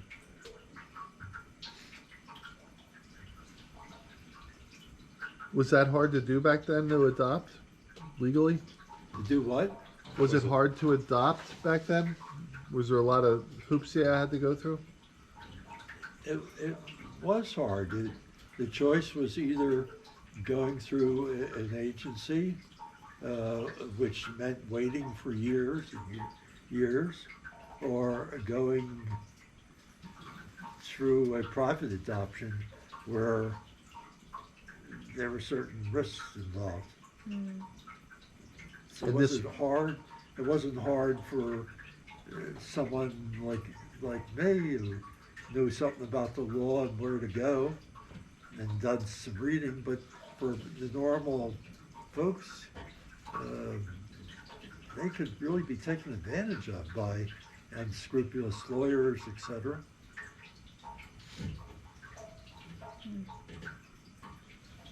And I think I've told this to Rod before, but if I haven't, I apologize. The nice part about the route we went was the enormous reputation of the agency involved in Delaware. They had a national reputation for really successful placements. Yeah, What for was doing it? a thorough job and doing it right. What was that name of that? Let's see. Do you know the name of the agency, Dad? I really don't remember the name. If I saw it, I probably would. There's something about Delaware in the name. Okay. Rob, I think you once checked all this out, did you? Not really. Oh, okay. No. That'd be kind of cool if they networked, you know, successful parents and I wouldn't have gone so adoptees. far into it if I thought you had already known all this. No, no. So it wasn't a state agency or a regional agent. It was a I'm national. complete a little ignorance on that. My impression was the state was somehow involved, and as I remember the name of the agency, it had the state name in it, but it was supposed to be independent, not government or state controlled. I don't know exactly what the answer is. Was it Delaware Foster Care? No, it would have nothing to do with foster care. No.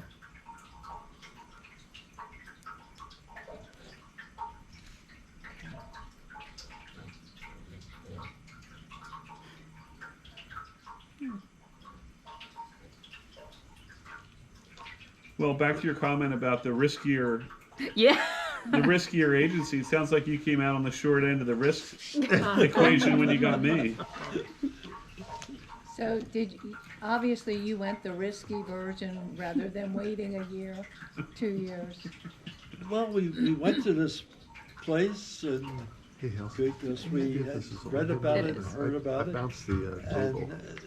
It's still on. Is it you're quite capturing? right. Mrs. Line liked your mother. And she bent over backwards Oh, that's to great. start with Pam, and then she visited a lot of times to see how Pam was being handled. And Yeah, I'll do it really happened very quickly for both of you. Wow. That's neat. How soon before you adopted Pam did you decide that you were going to adopt? I'm having a little trouble hearing you. How long before you adopted Pam had you decided to adopt?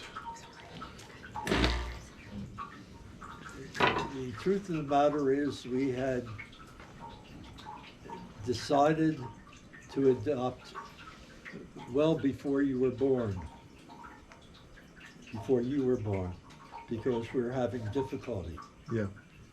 And we had started some arrangements for adoption with an agency, another agency, and it was, pretty. I guess we were going into 3, 4, 5 months or so into the procedures, and along came Ben.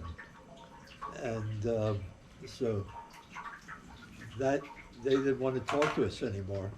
You know, they had a list that was Oh, yeah. yay long, and we just thought that it'd be horrible just because we had you to not go ahead and adopt. So that's when we started looking around, and we came up with this Delaware agency that was willing to entertain our wishes, notwithstanding the fact we had you. Because you got to remember, in those days, the demand for children was much greater than the supply. Forgive me for talking about children as a supply. Product. Love that word, So chattel. it's hard to believe, but Rob was in great demand. Yeah, really. The good old days. What were fertility treatments like back then? Huh? What was the fertility treatment like back then? You remember this story? This is going to sound like I'm blaming your mother for the fertility problems, but the problems were equally mine. They weren't just hers. But I'm not asking you what the problems were. I'm asking you what the treatment was. Well, that's what I'm getting to. Okay. But she was seen by a lot of doctors. And I remember when we went to one in Washington, and I was stationed in Washington, and she was working there, who was supposed to be the guy. And he was going to perform this operation to fix her tubes and whatever. And what are the chances of pregnancy after that's done? I mean, benefit of hindsight, I like to kill the best. He said there'd be 5-10% chance. Oh my God. This is a guy saying that when actually it wasn't necessary, as evidenced by. Right. But the story I was getting to, what was the treatment like? We went to this guy, Charles Mazer, big, beautiful old office at 21st and Locust, it's Bruce Wayne's big old mansions. And he was old. His office was old. His reputation was great. His equipment was older than him, his office and everything. So in those days they had what they called the Rubin test. And the Rubin test was to physically blow air through the Vagina. To open up the tubes. That's horrible. Okay? So if the tubes are spasmodic, or if there's some blockage, theoretically this air would open them up. Oh, how awful. So, That sounds pleasant. Polly goes in there for her Rubin test, and pictures, it's not the doctor's office that you see now. It was like a private home that you're in. Big, old, fancy, expensive, the highest priced obstetrician, gynecologist around. And all of a sudden I hear screaming. Oh, stop it, you're killing me. I listened to that for a second or two, and I ran back to see what was going on. And he had this damn valve open on this piece of equipment. The air was being blown up her vagina through her tubes, and he's there with his shoe trying to knock the valve closed. No. Close. Oh, Dad. Oh my And she's screaming because, you know, not my vagina hurt, my shoulders hurt. The hair had gone, how it got, Oh. it must have hit the bottom Lucky of she the didn't get diaphragm killed. Yeah. and forced it up that way. Septic. I can't believe that was like the solution. Funny old guy. It just makes me really thankful for her. So, Dad, I was delivered at. His treatment was the one that ended up being successful. Really? I think it was that procedure that enabled us to have you. So, was I born at Einstein? So you are full of hot air. You should have named Was him I born Ruben. at Einstein? Was that downtown or in Should the have named Southern him Division, Reuben. Son of Reuben.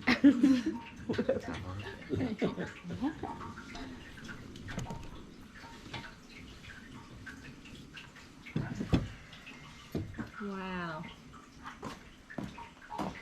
Well, I'm just warming up, but we'll do more The on this on Immaculate Friday. Conception over here. Yeah. What'd you say? I said I'm just warming up, so we'll do more on Friday when you're here. I'll even give you the questions in advance if you want them. Did you have any medical issues when you were a kid, like up to 21? Any hospitalizations? No broken No. bones. Huh? I'm sure. No you broken bones. I really never had any problems that I can think of. What do you think the key to your longevity is, other than Pat taking such great care of you? I I'll believe tell you, that, Pat. Sport, Jeans. my lifestyle, I was convinced I wasn't praying that I would live to 70. When I was 55, I thought I had it. I remember. I was there.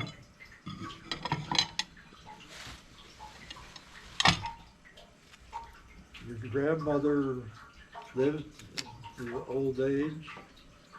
Her brother Harry lived to old age.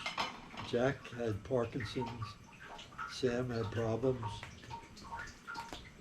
My father died from a heart attack young. So you've got some of his genes. Yeah. You definitely have good genes. Huh? You definitely have good genes. Well, I got them. I think I might have more of my mom's than my dad's. I think so. And that's why I tried to encourage her husband to get examined, for the very basics of cholesterol. So easily take care of. Did White's keep you waiting today at all, Dad? Did Dr. White's keep you waiting at all, or they got you in? No, he was very attentive. And, We waited after the nurse came in. We waited for about 20 minutes for him to come in, but that was after taking the tests and evaluating. When he came in, he had already reviewed all the past EKGs and the current one and all the records, so he spent some time doing that. Dad, do they really, when they do your echo, do they really press on your chest, or did it hurt at all? Yeah. Have you ever had an echo? Sure. Yeah. I've watched my daughter have 50 of them. It really shouldn't hurt at all, except I had somebody who was in training. I didn't know it at the time, and she was having a terrible time visualizing my heart. It's funny, she's not, you couldn't see her. She's not the one that caused the pain. It was the girl who was experienced that came in. Yeah. No, you got She it, was the one. You got it No. wrong, honey. No, I don't. The I first was one who watching. was in training kept going the same spot for 10, 20 minutes. And That's where your heart is, Dad. Huh? That's where your heart is. Yeah, and That's how long they take. it was getting sore. Okay. So when the second one came in, because the first one was having trouble visualizing, the second one came in, started going to that same spot.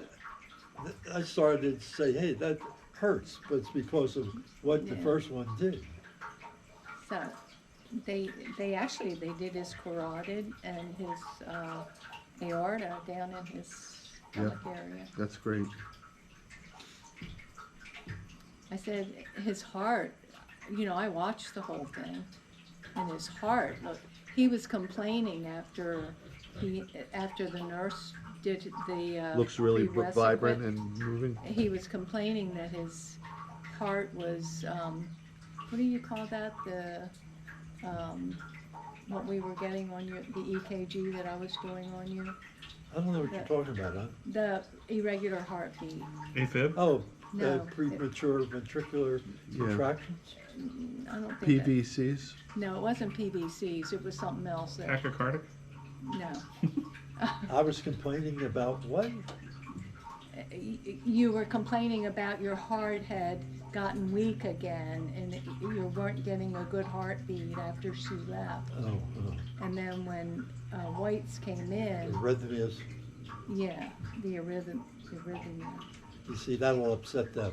Arrhythmias can be deadly. And it's nothing That- because that- I get them too. Yeah, I'm assuming you've had arrhythmias since you were 50. I mean, Yeah. and I'm sure I'm right. So I know when I have a problem like that, and Yeah, so do I. But you don't feel them. I do. And when I get them, it makes me very nervous and upset. it's interesting, Rob. We've compared our diagnosis on the EKGs as what the cardiologist diagnosis the heart problems are. Exactly the same. Yeah. That's interesting. Yeah, it's Let me guess. Bundle branch block. no. Supraventricular Tachycardia. No. sinus rhythm supraventricular. I can't pronounce it. ECTOP. I see. ECTOP. Ectopic? Yeah. Yes. Supraventricular Ectoby. ectopic. Ectoby. And they say it's very normal Yeah. for everybody to have. It's nothing to worry about. Yeah. Your brother But- had those problems years ago. I don't know whether he still does or not. I'm sorry for talking That's right. around you there. Yeah. Do you know? Do you You mean- remember as a youngster talking about skip beats? I have an extra beat every now and then. That's what when the last echo I had, the guy said, you have an extra beat, but it's nothing to worry about. Exactly. It's an extra beat, but it feels like a skip beat when you feel it. No, okay. And that's what it says on the description of it. If you would take Okay. your pulse, if you ever took your pulse, it would feel as if you did have a heartbeat at that particular time. And when they say premature, it means that one part of your heart is beating faster than it should at one time. Right. And it melds into the other beat, so you're not hearing that beat. That's pre-PVCs. And some people don't feel it at all. Other people do feel it. Like I feel it, I get real nervous inside because I can feel it, and it just drives me crazy. I had it for a week one time. Oh, it just stuck around? Yeah, Constantly? yeah. Oh, wow. It was really, and when I go to my cardiologist in July, I'm going to show him because I was taking EKGs the whole time. You take So- him at home? Yeah, on Yeah. the cardia. What's My the- cardiologist told me to take them like that when it happened. What's scary about Pat is the blood pressure goes way down. No. Well, yours does too. Not as bad as yours.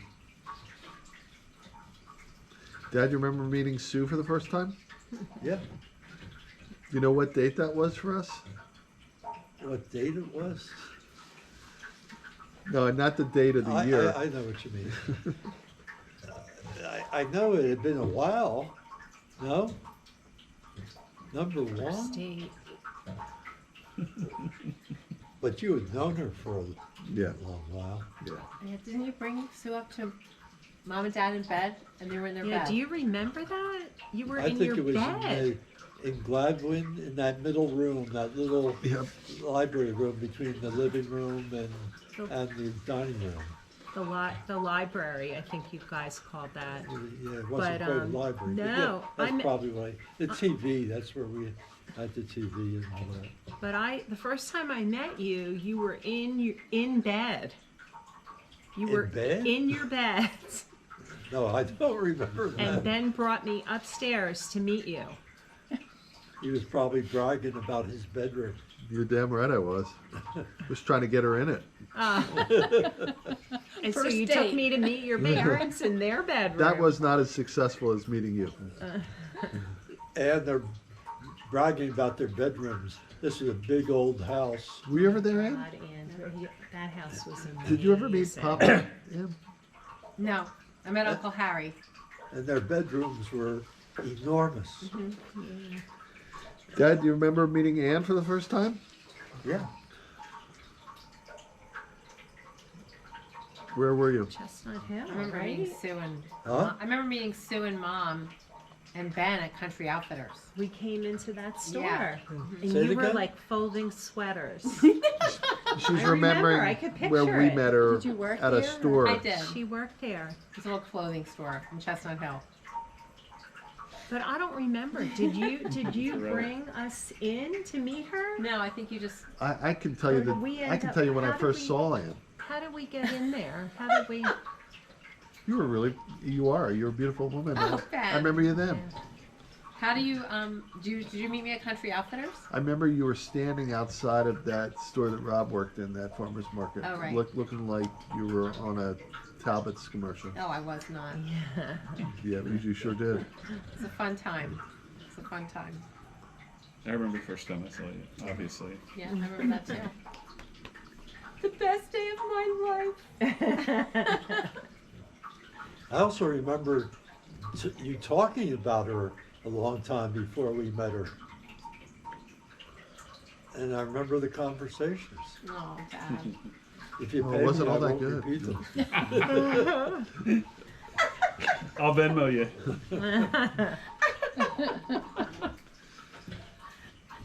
Our first date was Ann had a boyfriend and I had a girlfriend, but we worked together and kind of flirted all day long. So we devised, well, we just kind of innocently said, well, why don't we double date? And we picked out a place to go and everything. And then as it got really close to the date, I remember, I think maybe I said, well, Michelle can't make it. And she said, oh, well, Tim can't make it either. Let's just go anyway. Little weasels. Want to cheat?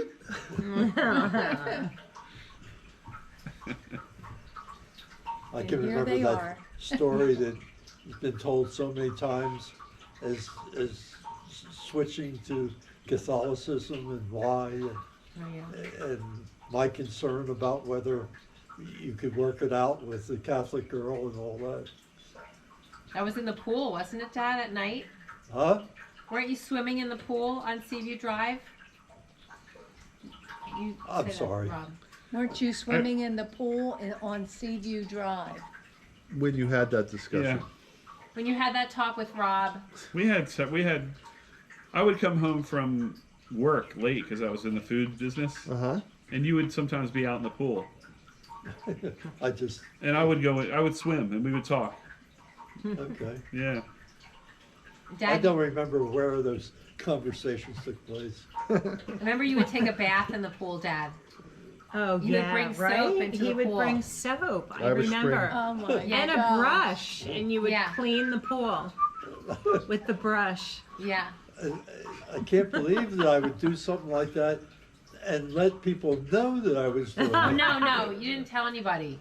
Well, how do you know? I knew. Rob told me. Oh, you I loudmouth. know. I feel Loose- like I loose lips. observed it. I certainly did not use soap. Well, it was so lovely out there, Dad, at night. It was so quiet and dark, and the pool was lovely. I and can picture doing that because I still love, scrubbing your I back. drive Pat crazy with my brush on my back. Yeah. I still love to do that, but I wouldn't do that.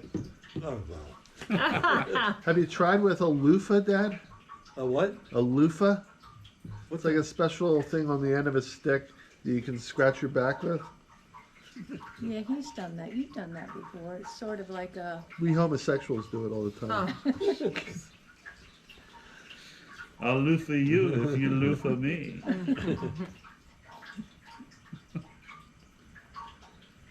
Do you remember the story, Ann, of why he converted to Catholicism? Well, it wasn't me. It was pre-Ann. It was AA, wasn't it, Dad? Yeah. Yeah. The part of the story about my wondering why he didn't see a rabbi rather than. Oh right. Oh, no. Because their doors are always shut. Oh, the doors were The shut. churches It was a Wednesday. are always Could never get open. in. Only the churches were open. Only the Catholic Church Only is the open. Catholic churches. I always got a kick out of that. Yeah. That's the truth, though. Yeah, it is. Yeah. I went to Our Lady Star of the Sea in Atlantic City, and there was a priest there, Father Paul Weiss. Weiss. Yeah. Wow. And he was a cop. He had a career as a cop, and then became a priest older than most people do. And there's a special seminary that you go to if you're over 35, I guess, or maybe even over 30. Yeah. Okay. Is it in Canada? It's in Massachusetts. Okay, so it's it's a different route. So he went there and became a priest in the Camden Diocese. But he had a side hustle where he had like a couple row homes in Atlantic City or nearby where he would have people who were like guys that just got out of jail that needed a place to stay and get their feet. Okay. And he would let them live there and kind of counsel them and. Huh? He was black. Yeah, he was a great guy. Is that right? Your sponsor was black? Yeah. Well, no, Ann was my sponsor, but the priest. Who turned you on to AA? Yeah. I never knew that he was No, black. he didn't turn me on to AA. Dad made the call to AA. But after I had been in AA for a year or so, a little more than a year, then I started. That's when I just went to check out the church. I didn't know you called AA then. Yeah, his dad said You to. stayed friendly with him. Yeah. And he was a recovering alcoholic himself, as I recall. Yeah. But he took me, like now if you want to become a Catholic, you go through a program called RCIA. It's like the Rite of Christian Initiation for adults. Okay. It's a program, right? But back then they didn't have it. So for me, he said, this is what he said when I expressed interest. He said, I go to this little Italian restaurant in Margate every Wednesday night for dinner alone. That's just something I do. So why don't you come join me and we'll talk about it. So I would go meet him at the restaurant every Wednesday night. The first one we just talked and he goes, what do you think? And I said, yeah, it's interesting and blah, blah, blah. He said, you want to come back next week? I said, yeah. So we kept doing that. Oh, that's And then neat. we got to a point where he's like, do you think you want to enter the church? And I said, I think I might. And he said, then he gave me to his Deacon Augie, who kind of did the rote, the Mailed it in. the St. Joseph, the Baltimore Catechism, Baptism. the Baltimore Catechism, where you learn all about the sacraments and all that stuff, just like a Textbook. curriculum. Yeah. But he was great. But after Laurie's Island's End, Rob moved into Seaview Drive, and Dad said to Rob, "You have a drinking problem. Do you want help?" And Rob said yes. So then Dad came back to Rob with 2 phone numbers. One was Atlantic City Young People's Group, and the other one was a rehab. And Rob said, okay, and he called Atlantic City Young People's Group. Now, who are you talking about now? You and Rob. Oh, okay. Yeah, they were going to go away on vacation. And you went away. I was this close to offing myself.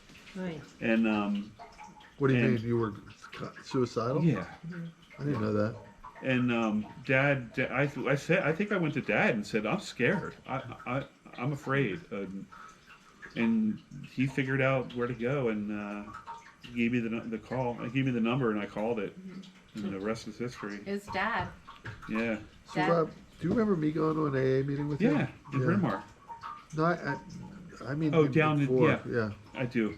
Down at Young People's Group. Yep. Well, I'd forgotten that, yeah. That was an I talk to people about that a lot. That was very impactful. For me too. That place. I went there too, Ben. Really powerful. People Yeah. were hanging by a thread. Yeah.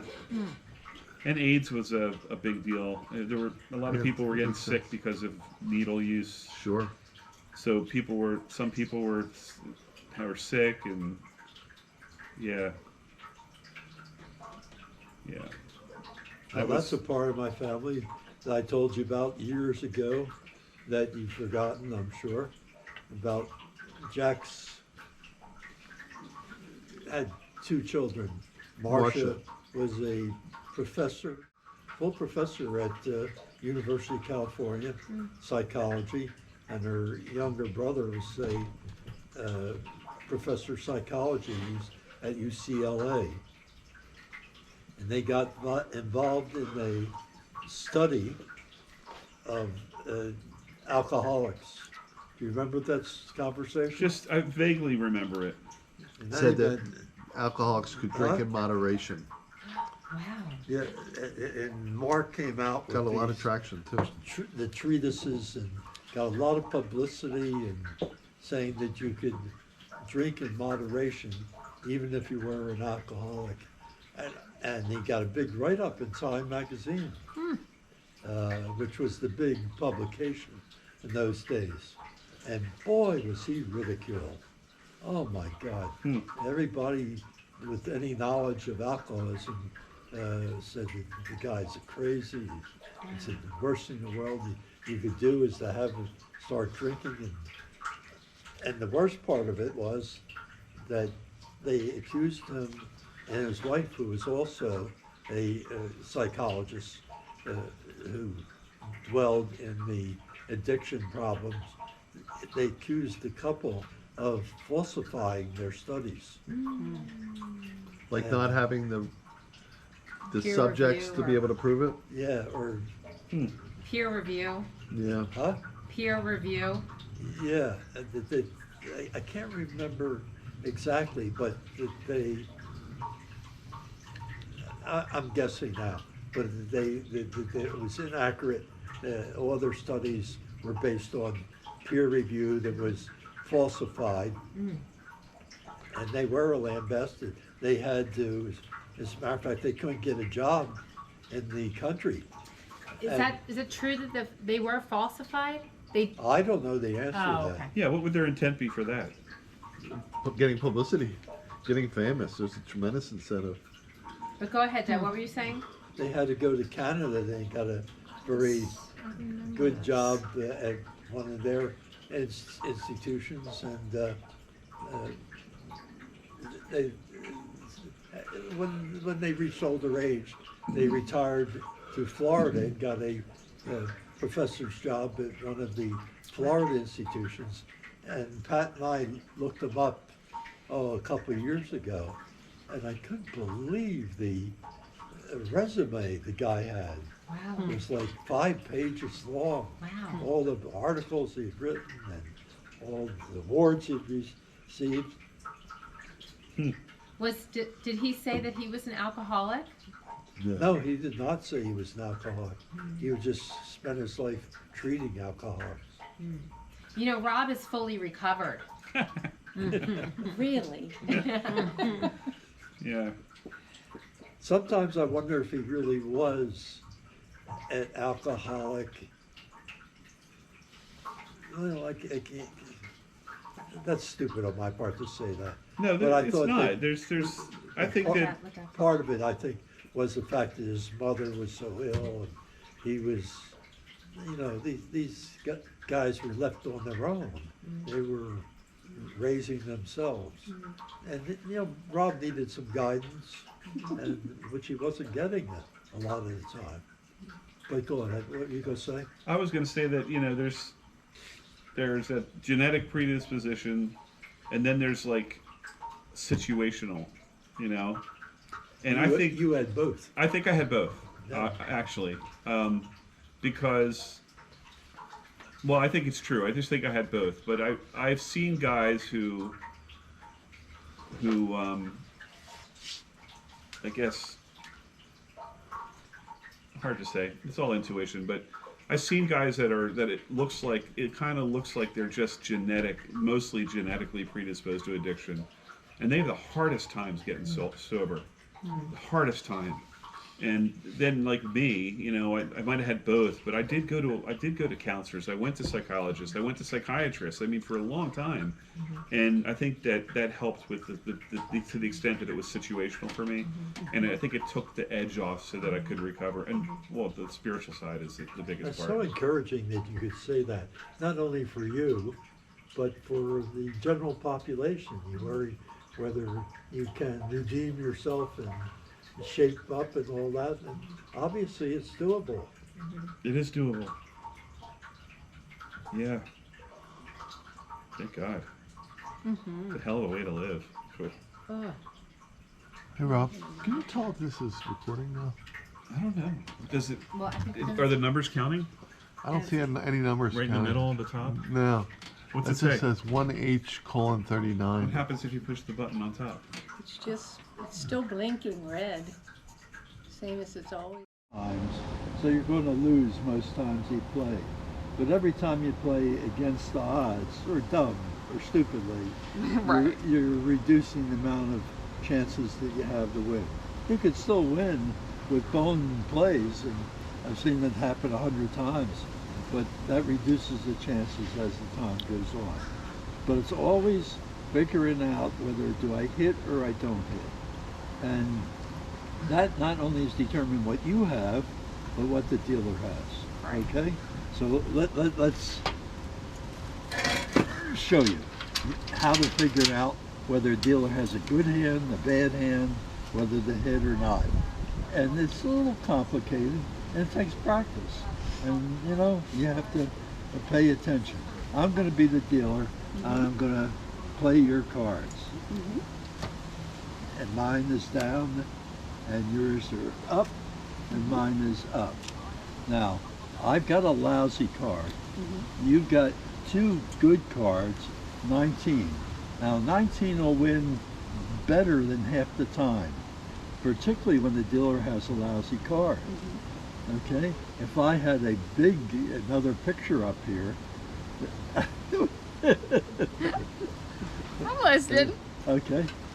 Now, lousy cards for you or the dealer are 2, worse is 3, worse is 4, worse is 5. The absolute worst is 6. I'm sure they were, but I don't remember anybody yet going through bankruptcy.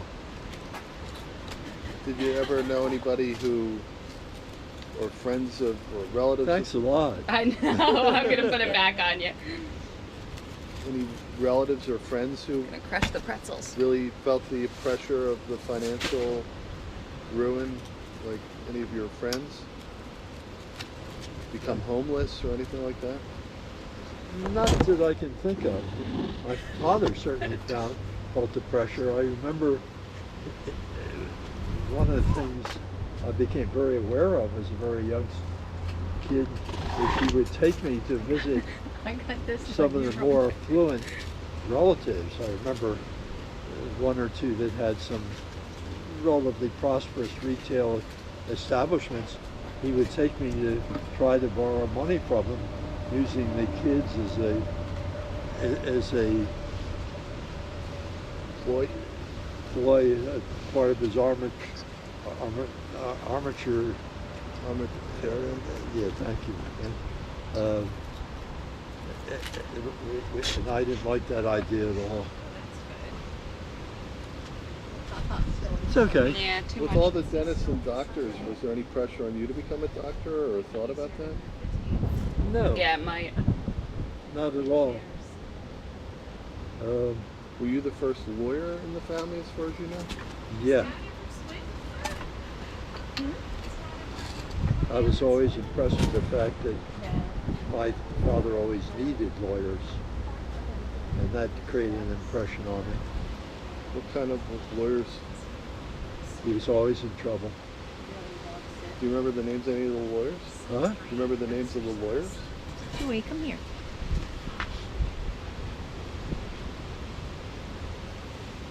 I remember the name Was of that the one back some? lawyer my mom had to get to And of course, pop-ups like. protect her in the litigation between the 2 of them.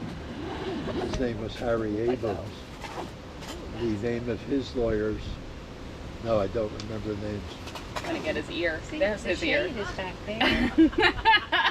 What's going on? I'm trying to shade your ear. My ear? I think it's easier to pick pop-up up. Yeah. No.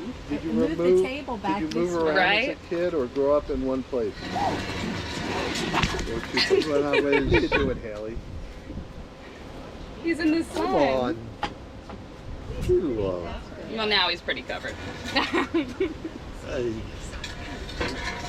we lived in that area on the elevator, 2819 Kensington Avenue, until I guess I was probably 4 or 5. And I can remember that very much so, where we lived and how we lived, etc. And then we moved to Front and Gerard. North Philly? Huh? North Philly? Yeah, that's where it's since been developed to It's a nice neighborhood. I forgot what they call it. Northern Liberties? Yeah, that's the Northern Liberties area. In those days,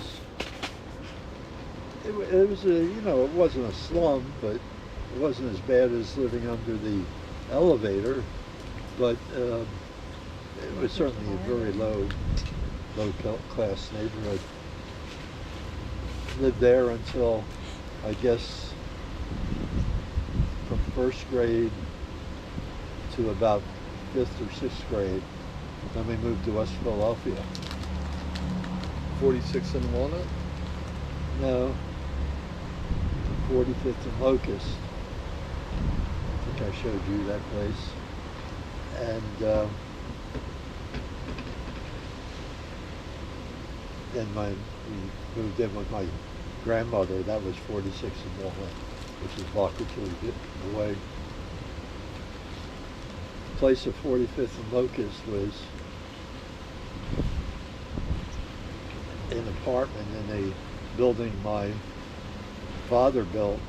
They had 6 apartments, and we had the first floor back. I think my mom got that as part of her divorce settlement. Were there African American people in those neighborhoods back then? If there were, I don't remember them. Any other minorities?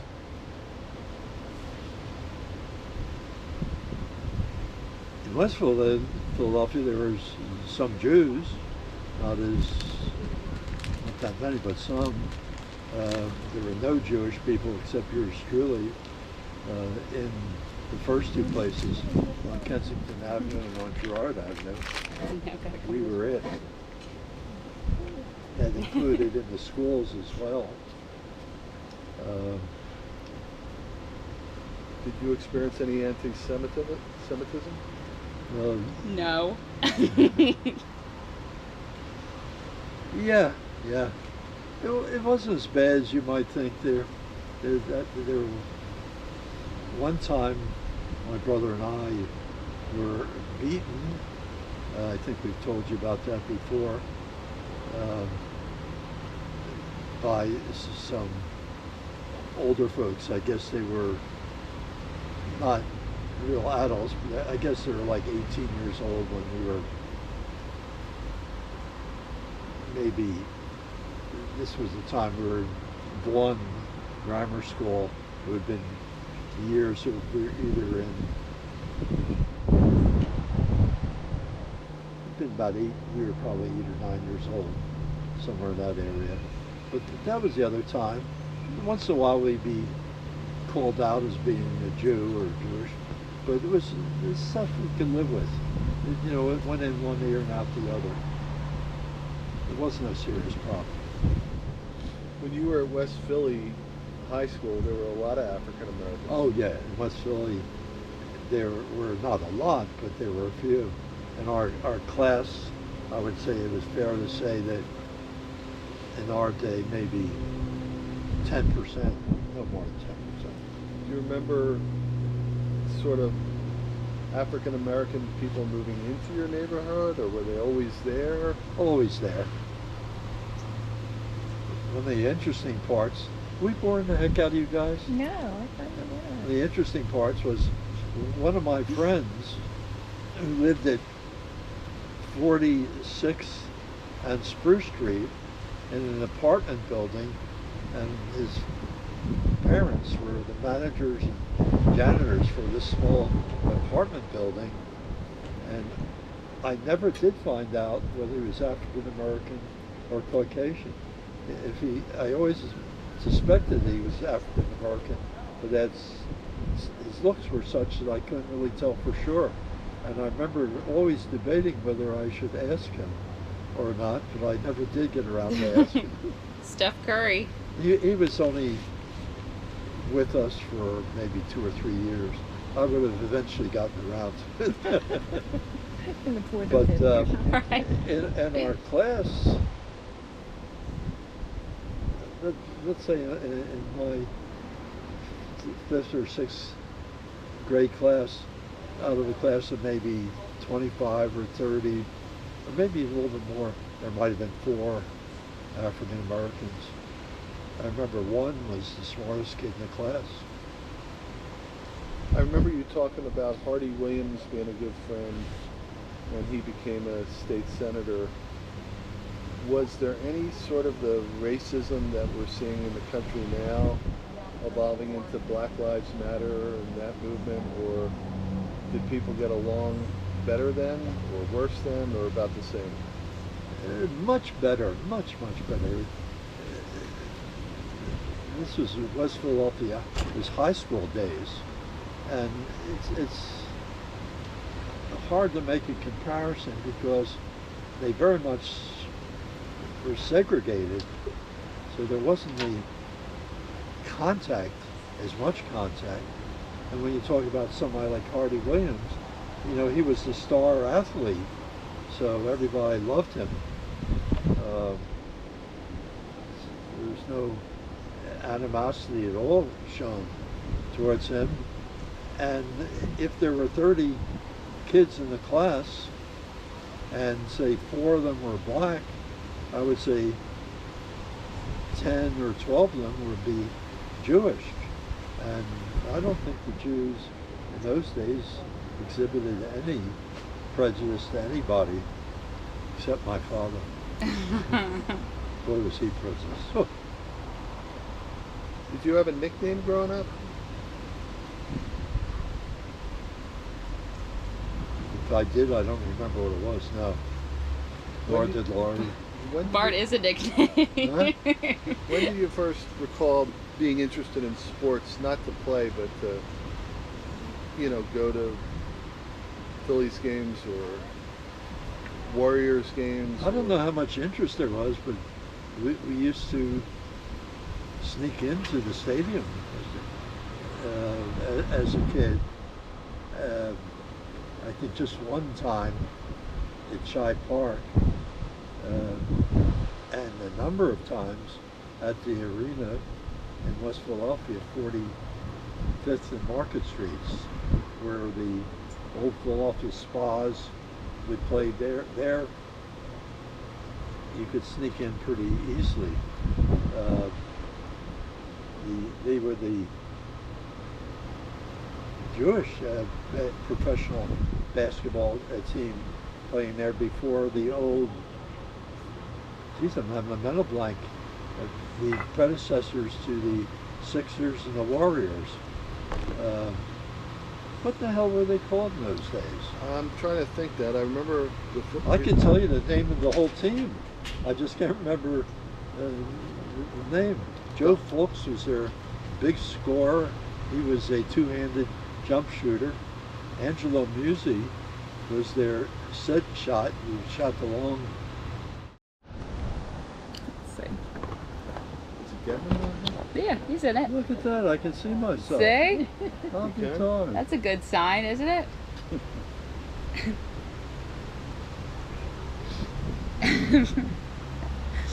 All right, Dad, you ready for some questions? Oh my gosh. Nope. Can I get some pretzels first? If I'm chewing in the background, will you hear it?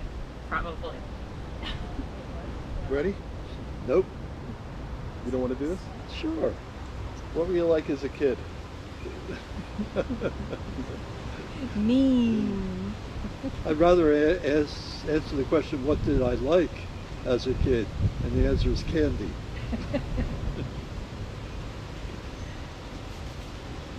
What was I like as a kid? I was okay. Shy, loud, leader, follower?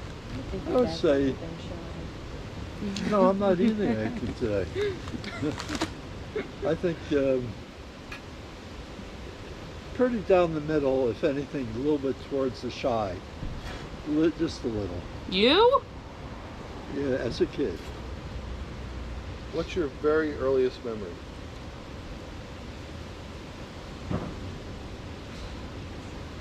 Having chicken pox. Really? Really? I think so. I can remember being almost the equivalent of a crib, and Uncle Harry giving me some medication or coming to check me out. I remember I was very young at the time. Did you ever have any hospital stay as a kid or surgery? No. Oh, I'm sorry, I stand corrected. Tonsils is when I guess I was 13, 14, 15. They kept growing back. 13, 14, and 15. That's funny. Thanks, Papa. Wise guy. Right? Didn't yours grow back? Don't you Yeah, claim that they grew back? They don't grow back. He says that his did. Yeah, mine grew back. Adenoids.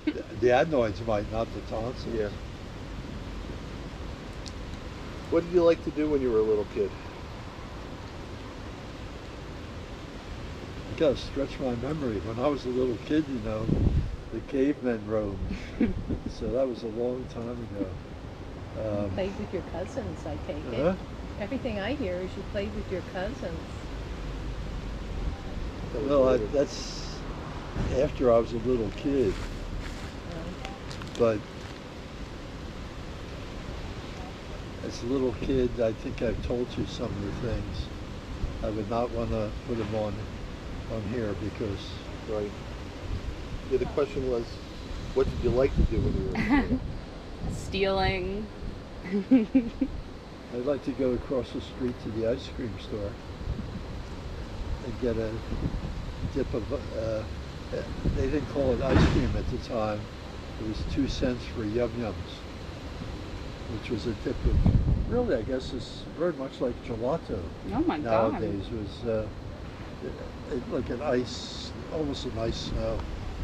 They didn't call it ice cream? Yeah, they called it Yum-Yums. When did they start calling it ice cream? Oh, they had ice cream too. Oh, but the Yum-Yums were better. It was cheaper. Even better. Yeah. What do I like to Was do it a more little than that? popsicle or what?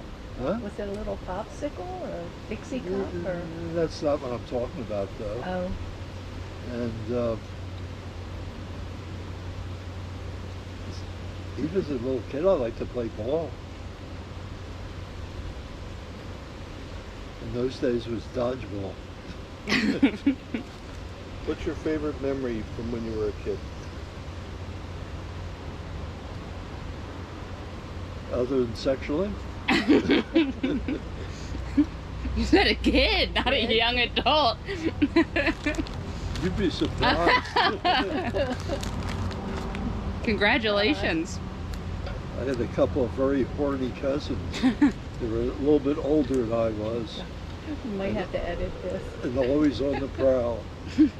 But what was my favorite? Favorite memory when you were a kid?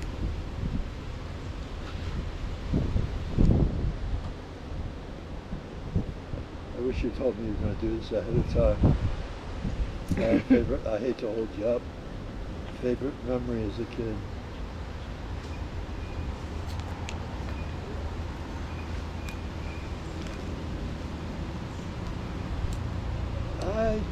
I can't say that I was an unhappy kid, but it was really in the middle of depression. We're talking about when I was 0 to 10 years old. That was the time of the Depression before the Second World War. And there weren't an awful lot of happy times. They really weren't. The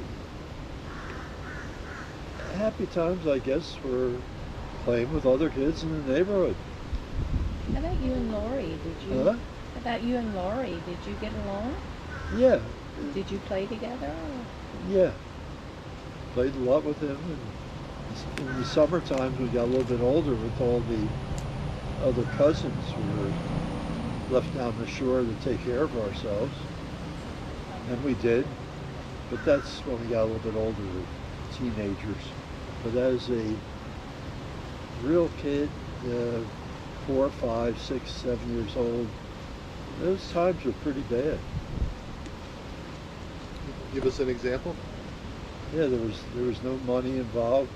There was nothing like sitting around and having pretzels or whatever else. My examples I can give you is I remember being at a friend's house, and he was same financial situation we were in. He asked his mom for something to eat. She took out a slice of ham. I think I told you this story, maybe. And she cut the slice of ham in half and gave it to her son, I guess probably 5 years old. And he said, well, the other half is for Bart. And she said, oh, no, the other half we've got to save. He said, well, I'd like you to give it to Bart. And she said, no, he's Jewish, he can't eat ham. Yeah.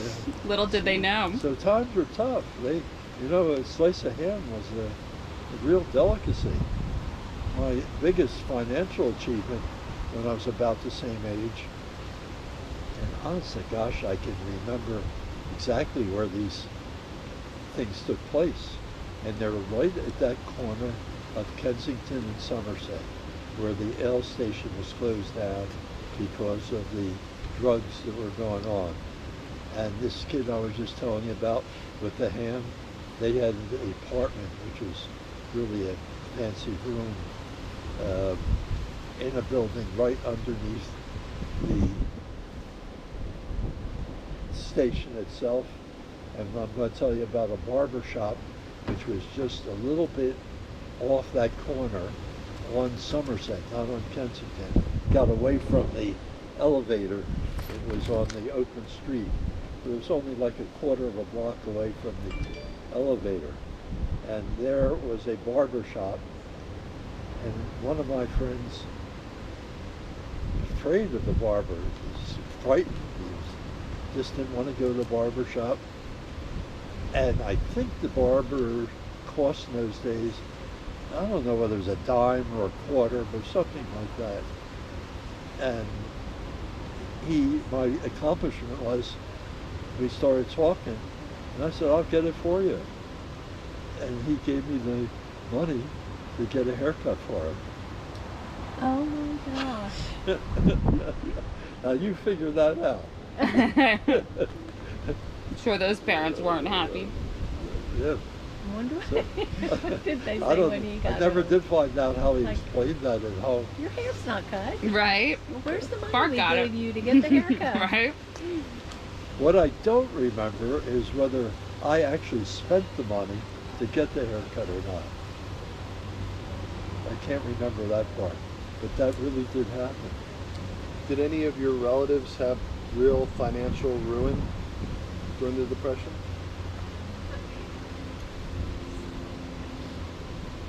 I think the Savars did pretty well.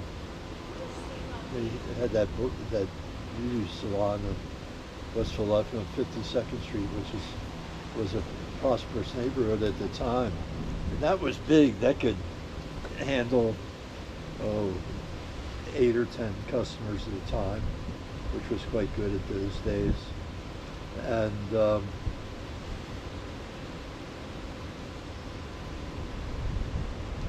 my father had lost everything,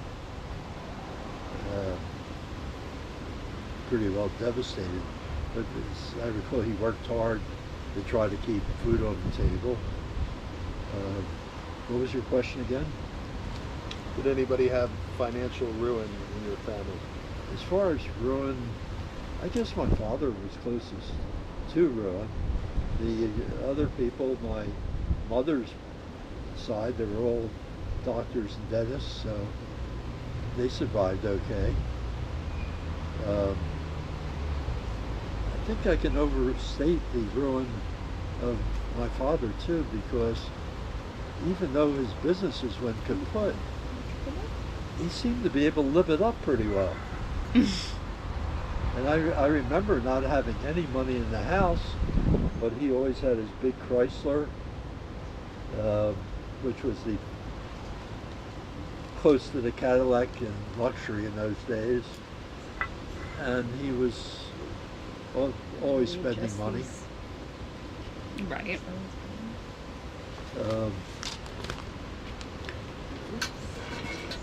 What's going on? We're adjusting the umbrellas. sun's starting to come in. It's creeping over. Were there bankruptcies back then? Oh, I'm sure there were. Were they called bankrupt? Well, very dead eye. He ended up losing a leg. And you might even remember, I think his son was an official of one of the more later type teams.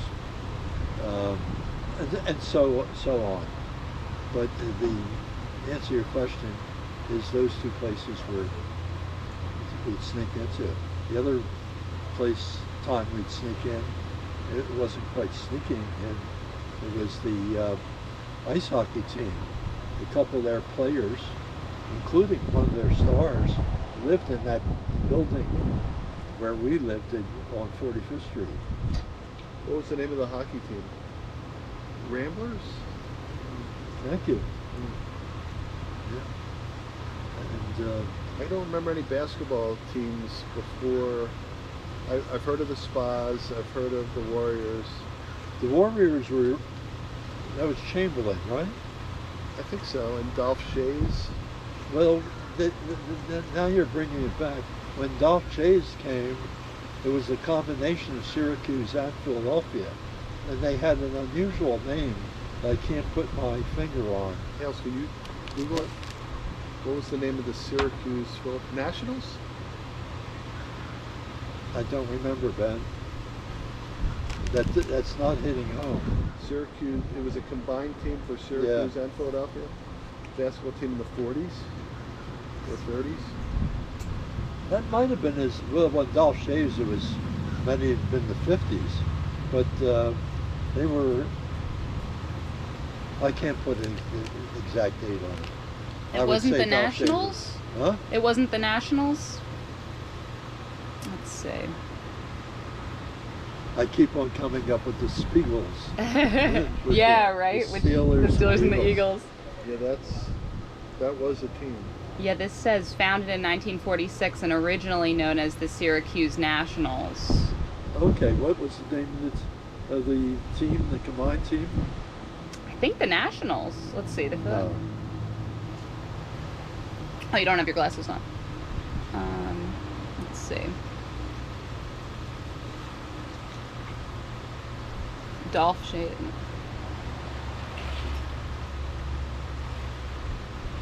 Their first coming as the Syracuse Nationals in 1955.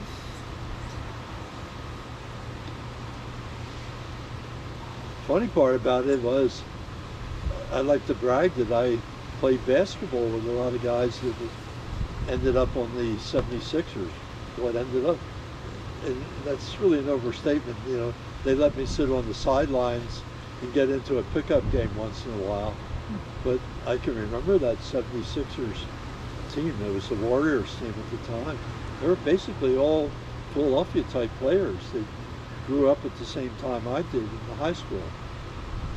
And they would go over to the Lee schoolyard, which was a very big schoolyard at between 46 and 47th Street, Spruce and Locust, and had a nice big basketball court,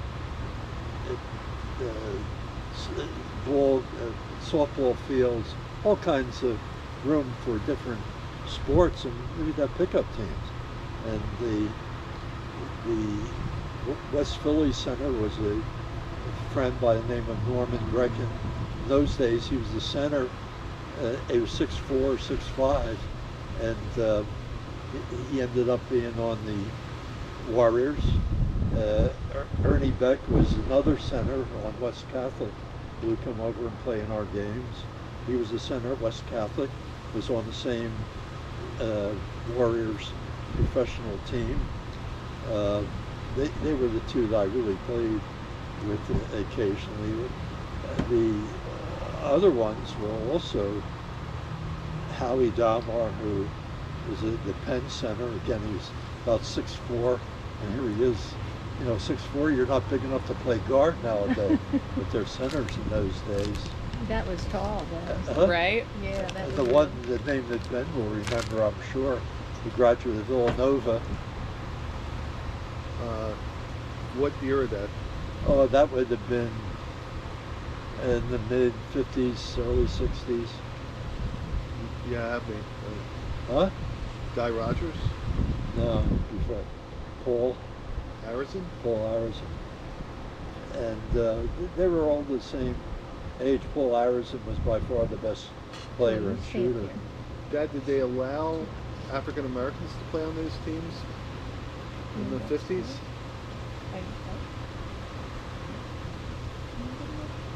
Can you picture any African American players? I really can't go back that early. I can't remember any on the Philadelphia team. If there were any on the other teams that early, I don't know. That's way before the times of the people I can think of. That's why they weren't that tall. Huh? That's why they weren't that tall. The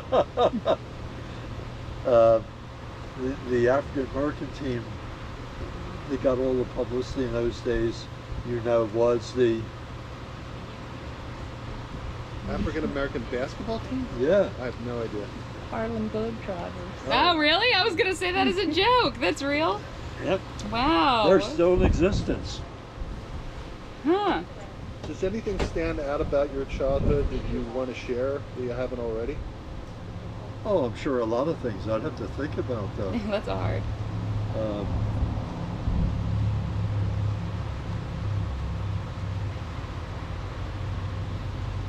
want to share. Yeah, that's an important modifier.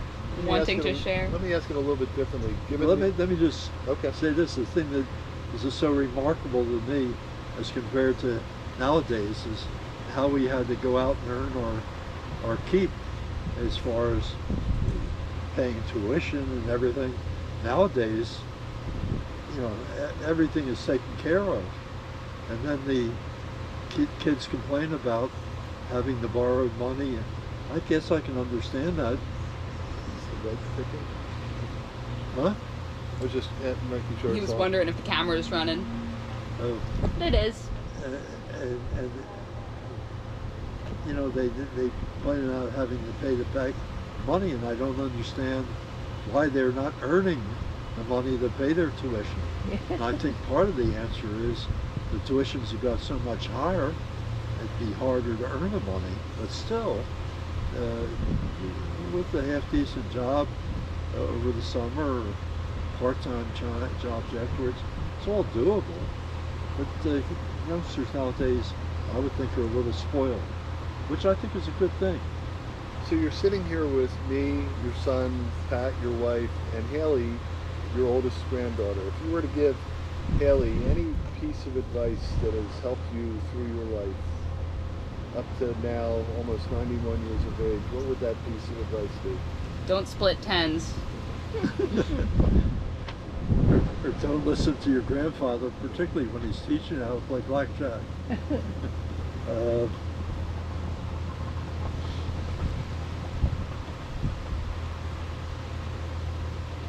Do you remember any advice I gave you along those lines? You've taught me how to be strong and resilient. I attribute that entirely to you. No matter how much you're kicked or beaten down, to keep getting up. That did not come from Mom. That came from you. Although Mom certainly was very courageous through her battle with cancer, but that was a different kind of strength. Yeah. So I'll go back to a previous question and then directly answer your current question. But I want you to address it to Haley rather than me. You don't have to address it to me. One of the previous questions, one of the things that stands out in your life really determines my advice to you. I remember being, I guess it was in 3rd grade, somewhere along those lines. And I was a goof-off. I liked to play ball. I liked to play around. Even at an early age, I had no real interest. And I was like that up until I graduated from high school. No real interest in being studious or whatever.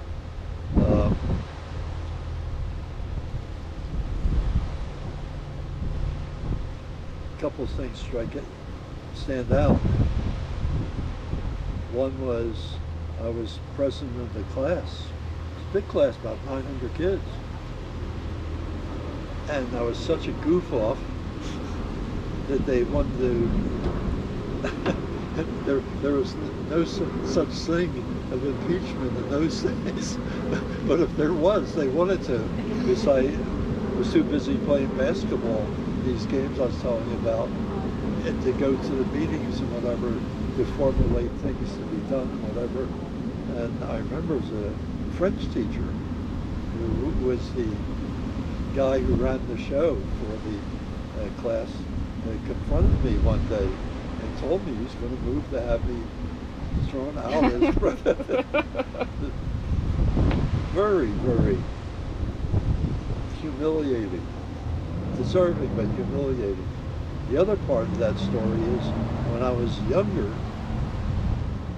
I remember, because again I was screwing up a lot. I was terrible in doing my homework, really. And we had to get a certain thing prepared, or some sort of drawing of a kidney, or I don't remember what the drawing was. But remember I told you the smartest kid in the class was black? A friend of mine. I copied what he drew with his permission, and I was too stupid to make enough changes to make it different. And I handed in, and the teacher looked at it and said, you know, I've seen this.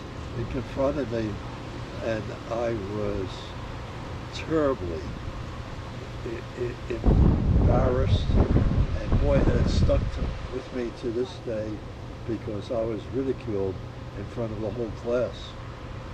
So I've learned two things from that, which I would pass to you. This is a little late in life, but I swore after the one incident that I would never knowingly lie again or cheat again. And I really tried hard to stick to that. Knowing my wife, Pat, she'll probably be able to point to something. But I really don't think I have lied. I developed that so much that I even applied that principle when practicing law, and even when talking to juries. I used to tell them, depending on the case, not in all cases, that I would tell you the bad stuff as well as the good stuff.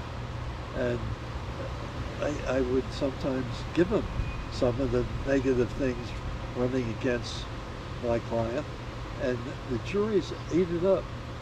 And I remember one time that maybe not the entire jury, but at least 3/4 of them came back to my office an hour after we were dismissed, wanted to talk more about this philosophy.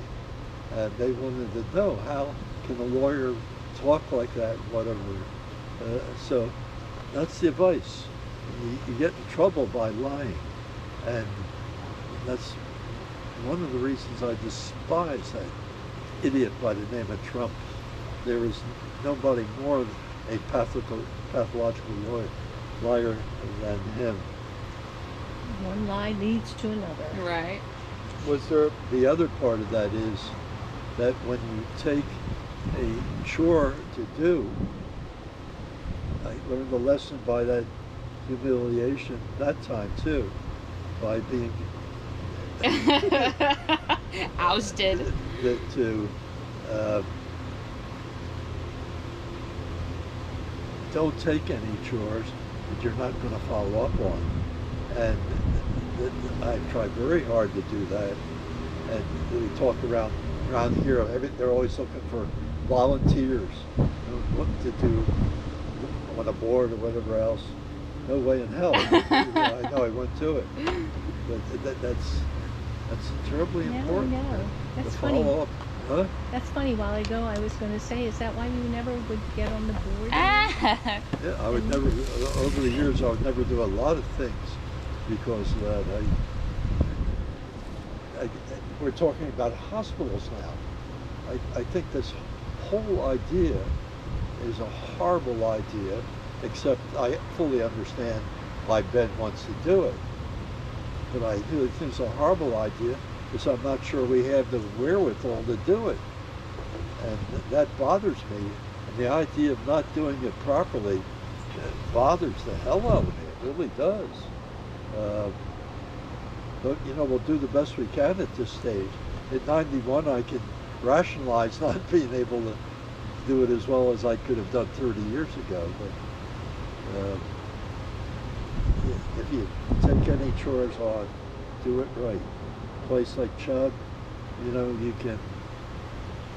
It all depends on what you want out of life. Why do you push me into this? I didn't like this for a long-winded answer, but you know, there's such a thing as twiddling your thumbs and enjoying life. And I remember talking to your mother when she first started working for a law firm. I did my very best to convince her to get out of the drudges of working in a law firm and go to work for an insurance company. I think, but I'm not sure. I'm afraid to ask her whether she was happy with that advice, but she took that advice, and my understanding was she was happy with what she did and enabled her to have a life of her own. You know, if you, on the other hand, if you're driven like your father is, you want to achieve something more. I'm not sure that that's achievable up to your expectations. You never quite reach it. Most people don't. And if you decide you want to be the vice president of Chubb or whatever, you know, and you decide to go for it, do it right. Don't do it half-assed. You like that half-assed answer? Do you think there was a pivotal moment in your childhood that you think back to, other than that time you were president of your class or whatever it was? Did I react it to? Yeah.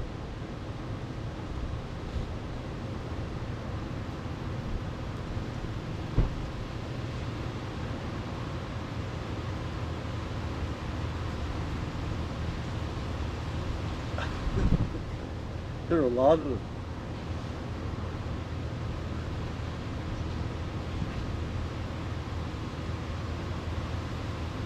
I hope this doesn't upset Pat, but she knows the story, so I know it won't upset her.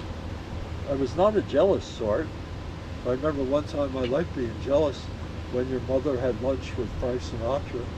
Did I react to it? That's not a reasonable answer to your question. Pivotal moment. I think there were two pivotal moments when I decided I was going to marry your mother, and when I decided I was going to marry the young lady sitting across from me. The other types of pivotal moments were in my economic endeavors, deciding that I wanted to start a firm of my own. Just because I said that, you didn't have to go. No. I'm trying to get joy in the shade. That was a pivotal moment, rather than going to work or staying working for an insurance company as house counsel, or going to work for a law firm. Some ramen. The other pivotal moment had to do with you personally. The time you were having trouble conceiving, and those times involving the times for conception, and amplified by those times when, after you came along, we decided to, notwithstanding, adopt.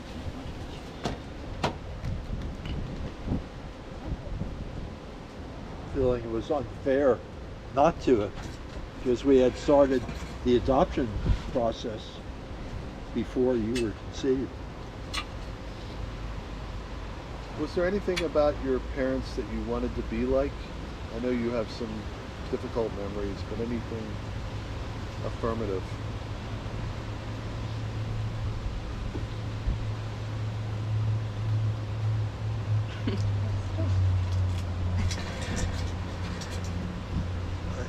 I'm sorry to have to say no. Either parent?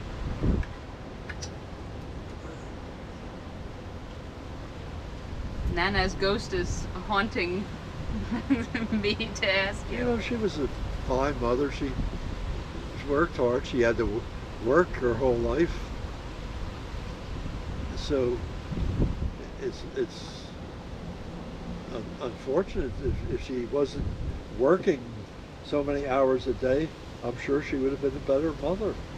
But as it was, there wasn't an awful lot of attention. There was not an awful lot of attention. What was your first car? My first what? Car.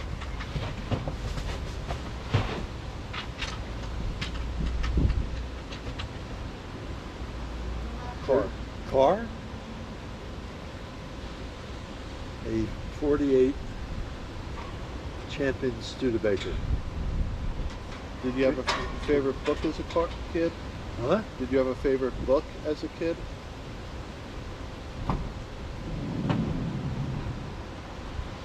I can't say I was much of a reader as a kid. So if I did, I don't know what it was, whether it was something like Huckleberry Finn or Tom Sawyer. I can't remember anything as a kid. Do you remember any big historical events as they occurred? Oh my gosh, yeah. Everything, I think I remember. What's the earliest you remember, other than the Depression? The Depression. I'd like to think that I remember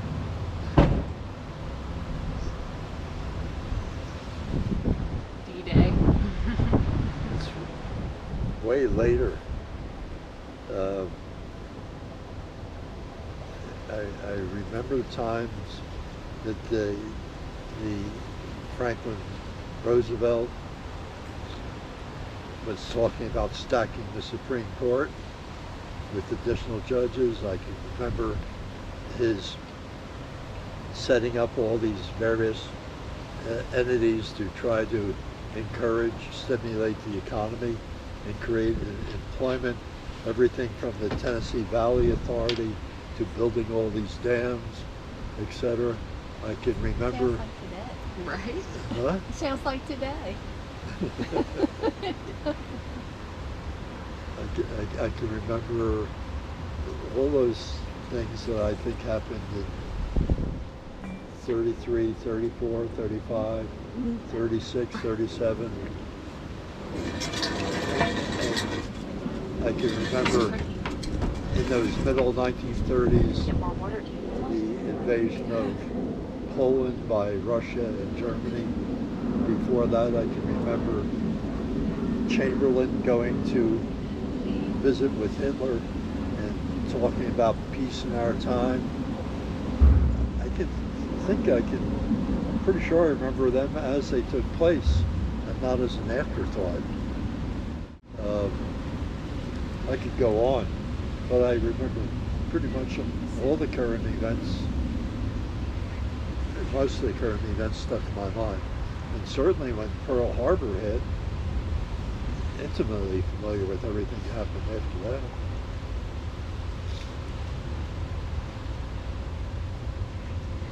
Was there any one particular historical event that brings back a lot of emotion?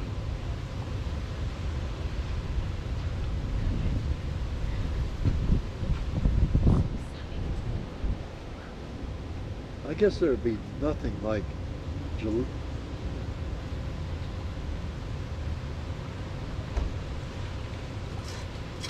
was going to say, wait, let me just think about that. It's hot as hell out there.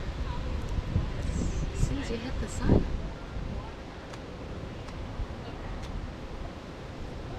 It would be one of two things, either the start or the end of the Second World War.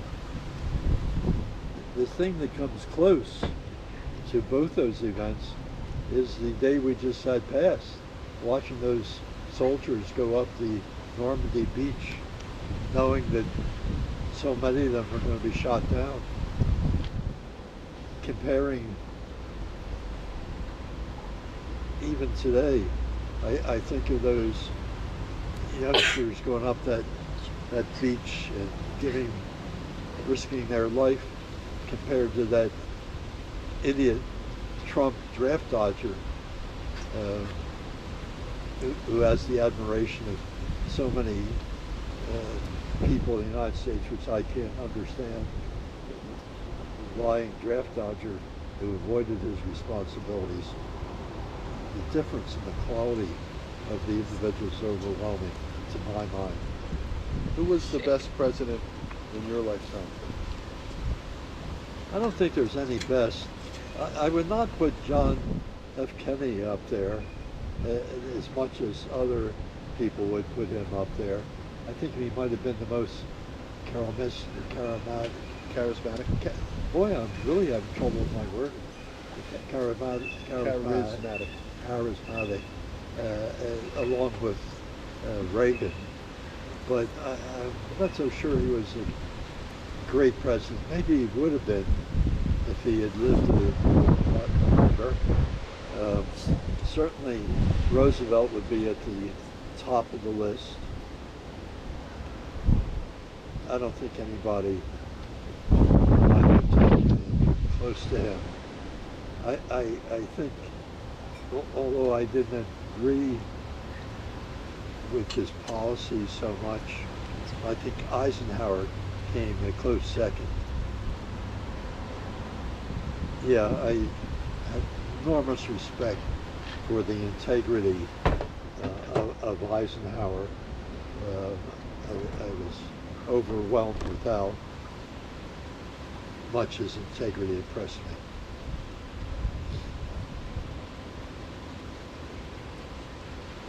There was a guy that had comparable integrity who never did become president, a fellow by the name of Adlai Stevenson.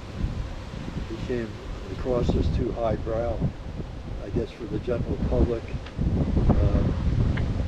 but he was the same quality, the type of quality you don't see much of nowadays in government, the quality of intelligence and integrity more than anything else. There were a lot of people of that ilk that did not reach the status of president.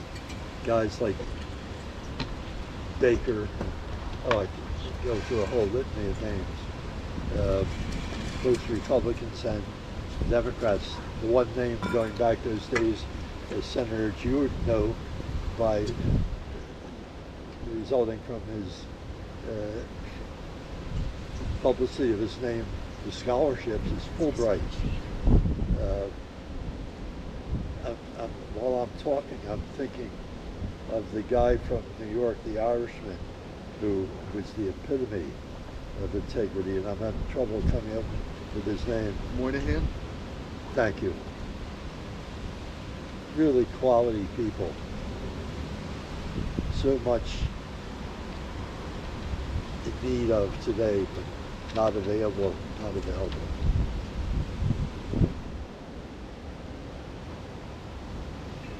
What was your favorite memories of, being a young husband or a young father? Anything in particular that you can recall? Or what you enjoyed about that or found stressful about that?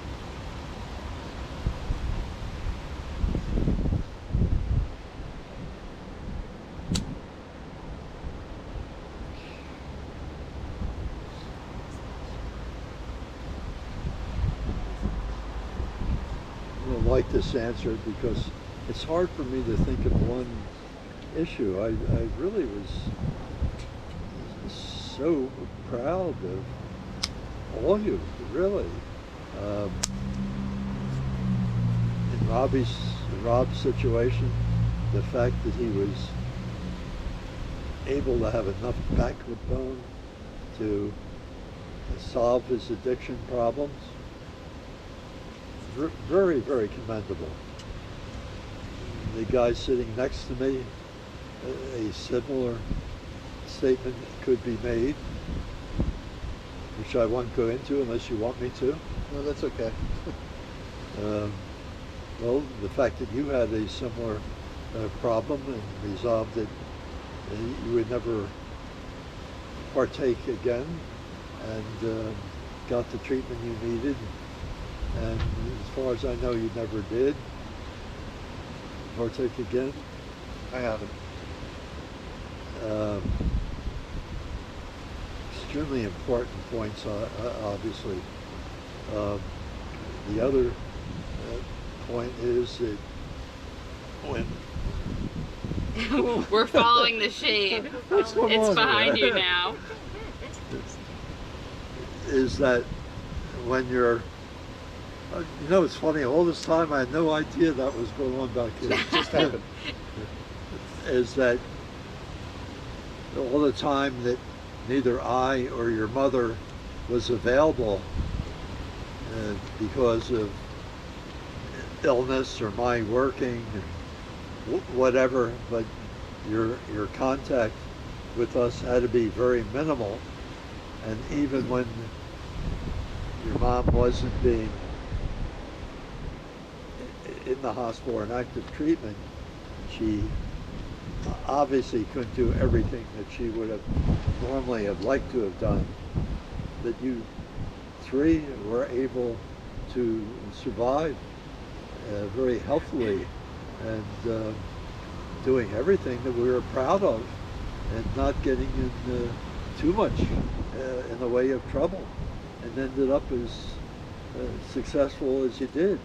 And that was a hard road to hoe as far as I'm concerned. And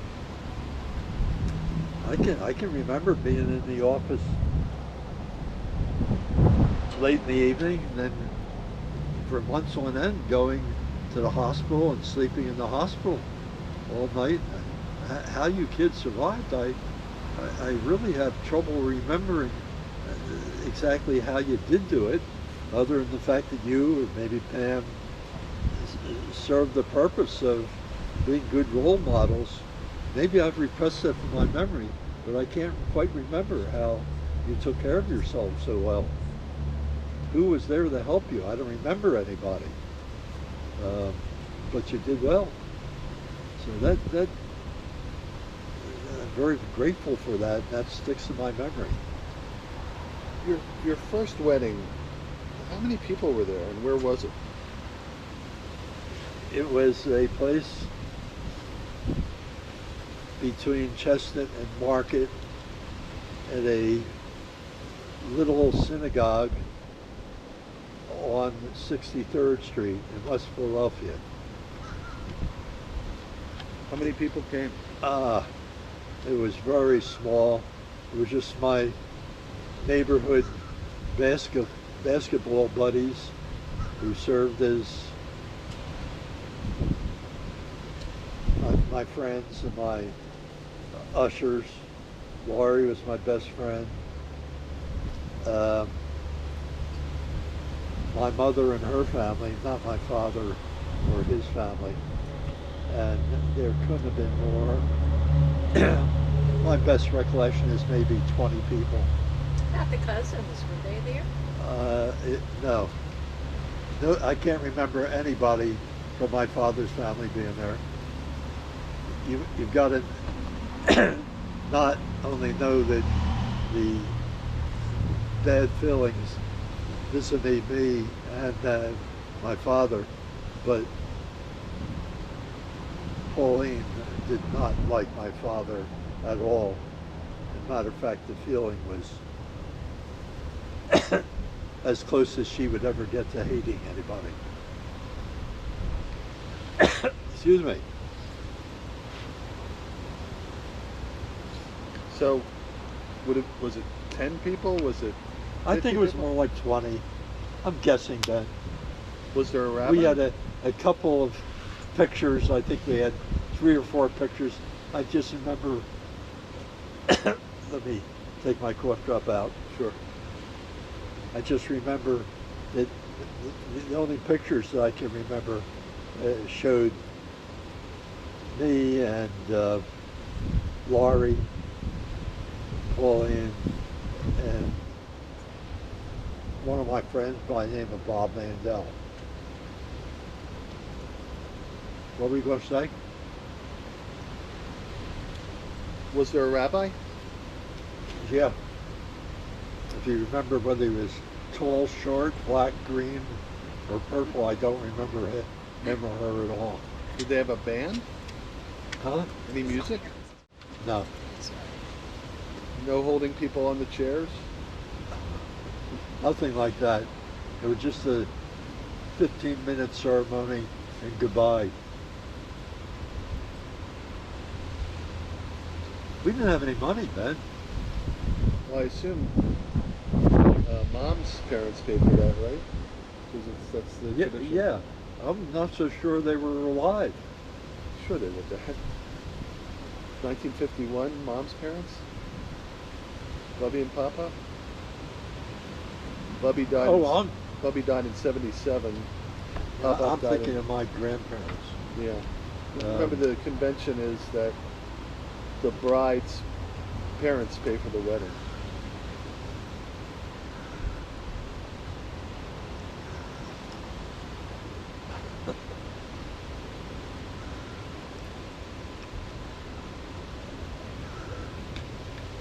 You want an answer? Sure. As best I can recall, one of the reasons I was always very little upset with your grandfather was, number one, he was cheap. Number two, chances he was paid for our wedding were remote to non-existent, other than maybe $100, something like that, to pay the rabbi. Number three, and maybe most importantly, your mother was dying to go to Penn State. She was admitted, and the tuition was minimal. In those days, I think it was something like $200. She could have gone to the local campus. He refused to help her financially, and she couldn't pay the tuition. Yeah, I think that was a great regret. I know it was. I never quite. It's not as if he was out of employment. He certainly wasn't rich, but he was making a living. I think it's just a question. In those days, they just weren't thinking of education being necessary. They were more interested in getting her to work and contributing towards the household. He was, anyhow. I'm sure if your mother's mother had anything to say about it, it would have been different.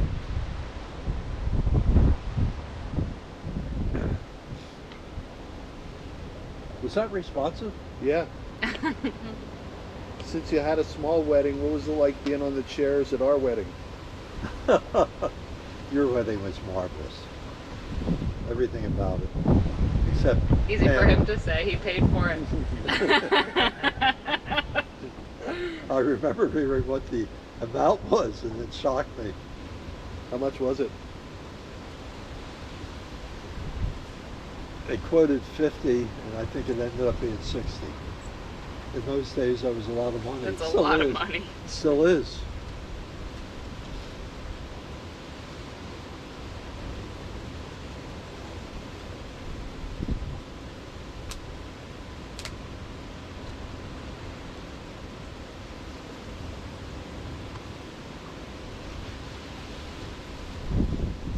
I talk about this a lot, but how did you help Mom through her illness when we were given such bad odds by people like Dr. Harold Israel and the like?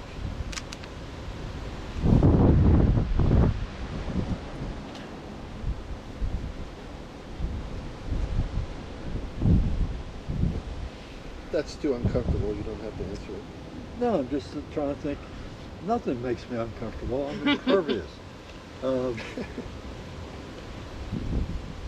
worry about my wife being uncomfortable talking about my prior marriage too much. No, it's not talking about the marriage so much as talking about how to navigate through the healthcare system, because I learned an important lesson.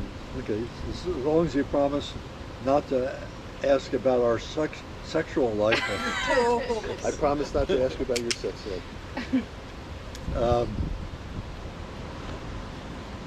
Yes, can you check? It's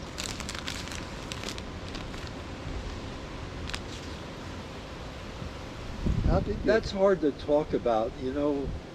Well, how did It's you- going to be how- a long answer. How did you Are have you ready the- for a long So answer? how did you have the backbone to say, essentially, Dr. Israel, I'm not going to take as the gospel what you're saying, but at a time when people revered doctors and didn't know any better, because I was there, Dad, and how did you find Gordon Schwartz?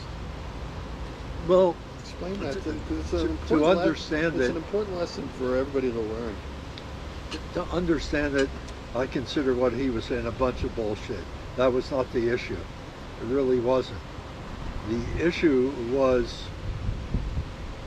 what's this? She had 4 different cancers, and I didn't think any of them would be enough to kill your mom. What I was most concerned about all that time was her decisions on how to have the treatment, because to this day I'm convinced it was the treatment that killed her more than the cancers. Well, Huh? that's hindsight speaking, but That's definitely hindsight. But the point in response to your answer is, when he said that, I knew he was wrong. I knew enough about the medicine to know that at that time, that lung cancer that she had was something that was not necessarily fatal, that it could be removed and there was a chance of survival. So it was removed by the guy who you know very well, who, a great surgeon who did a marvelous job. And so that part spoke for itself. Where the several other cancers were not of the same ilk. I thought that they could be well treated. The thing that really was upsetting was the breast cancer and the decision for radiation. And that is what I lost control over, and I couldn't talk your mother out of it. And I didn't know enough at that time about radiation treatment. It was relatively new on the horizon, and I can remember Simon Kramer sitting there convincing your mother and me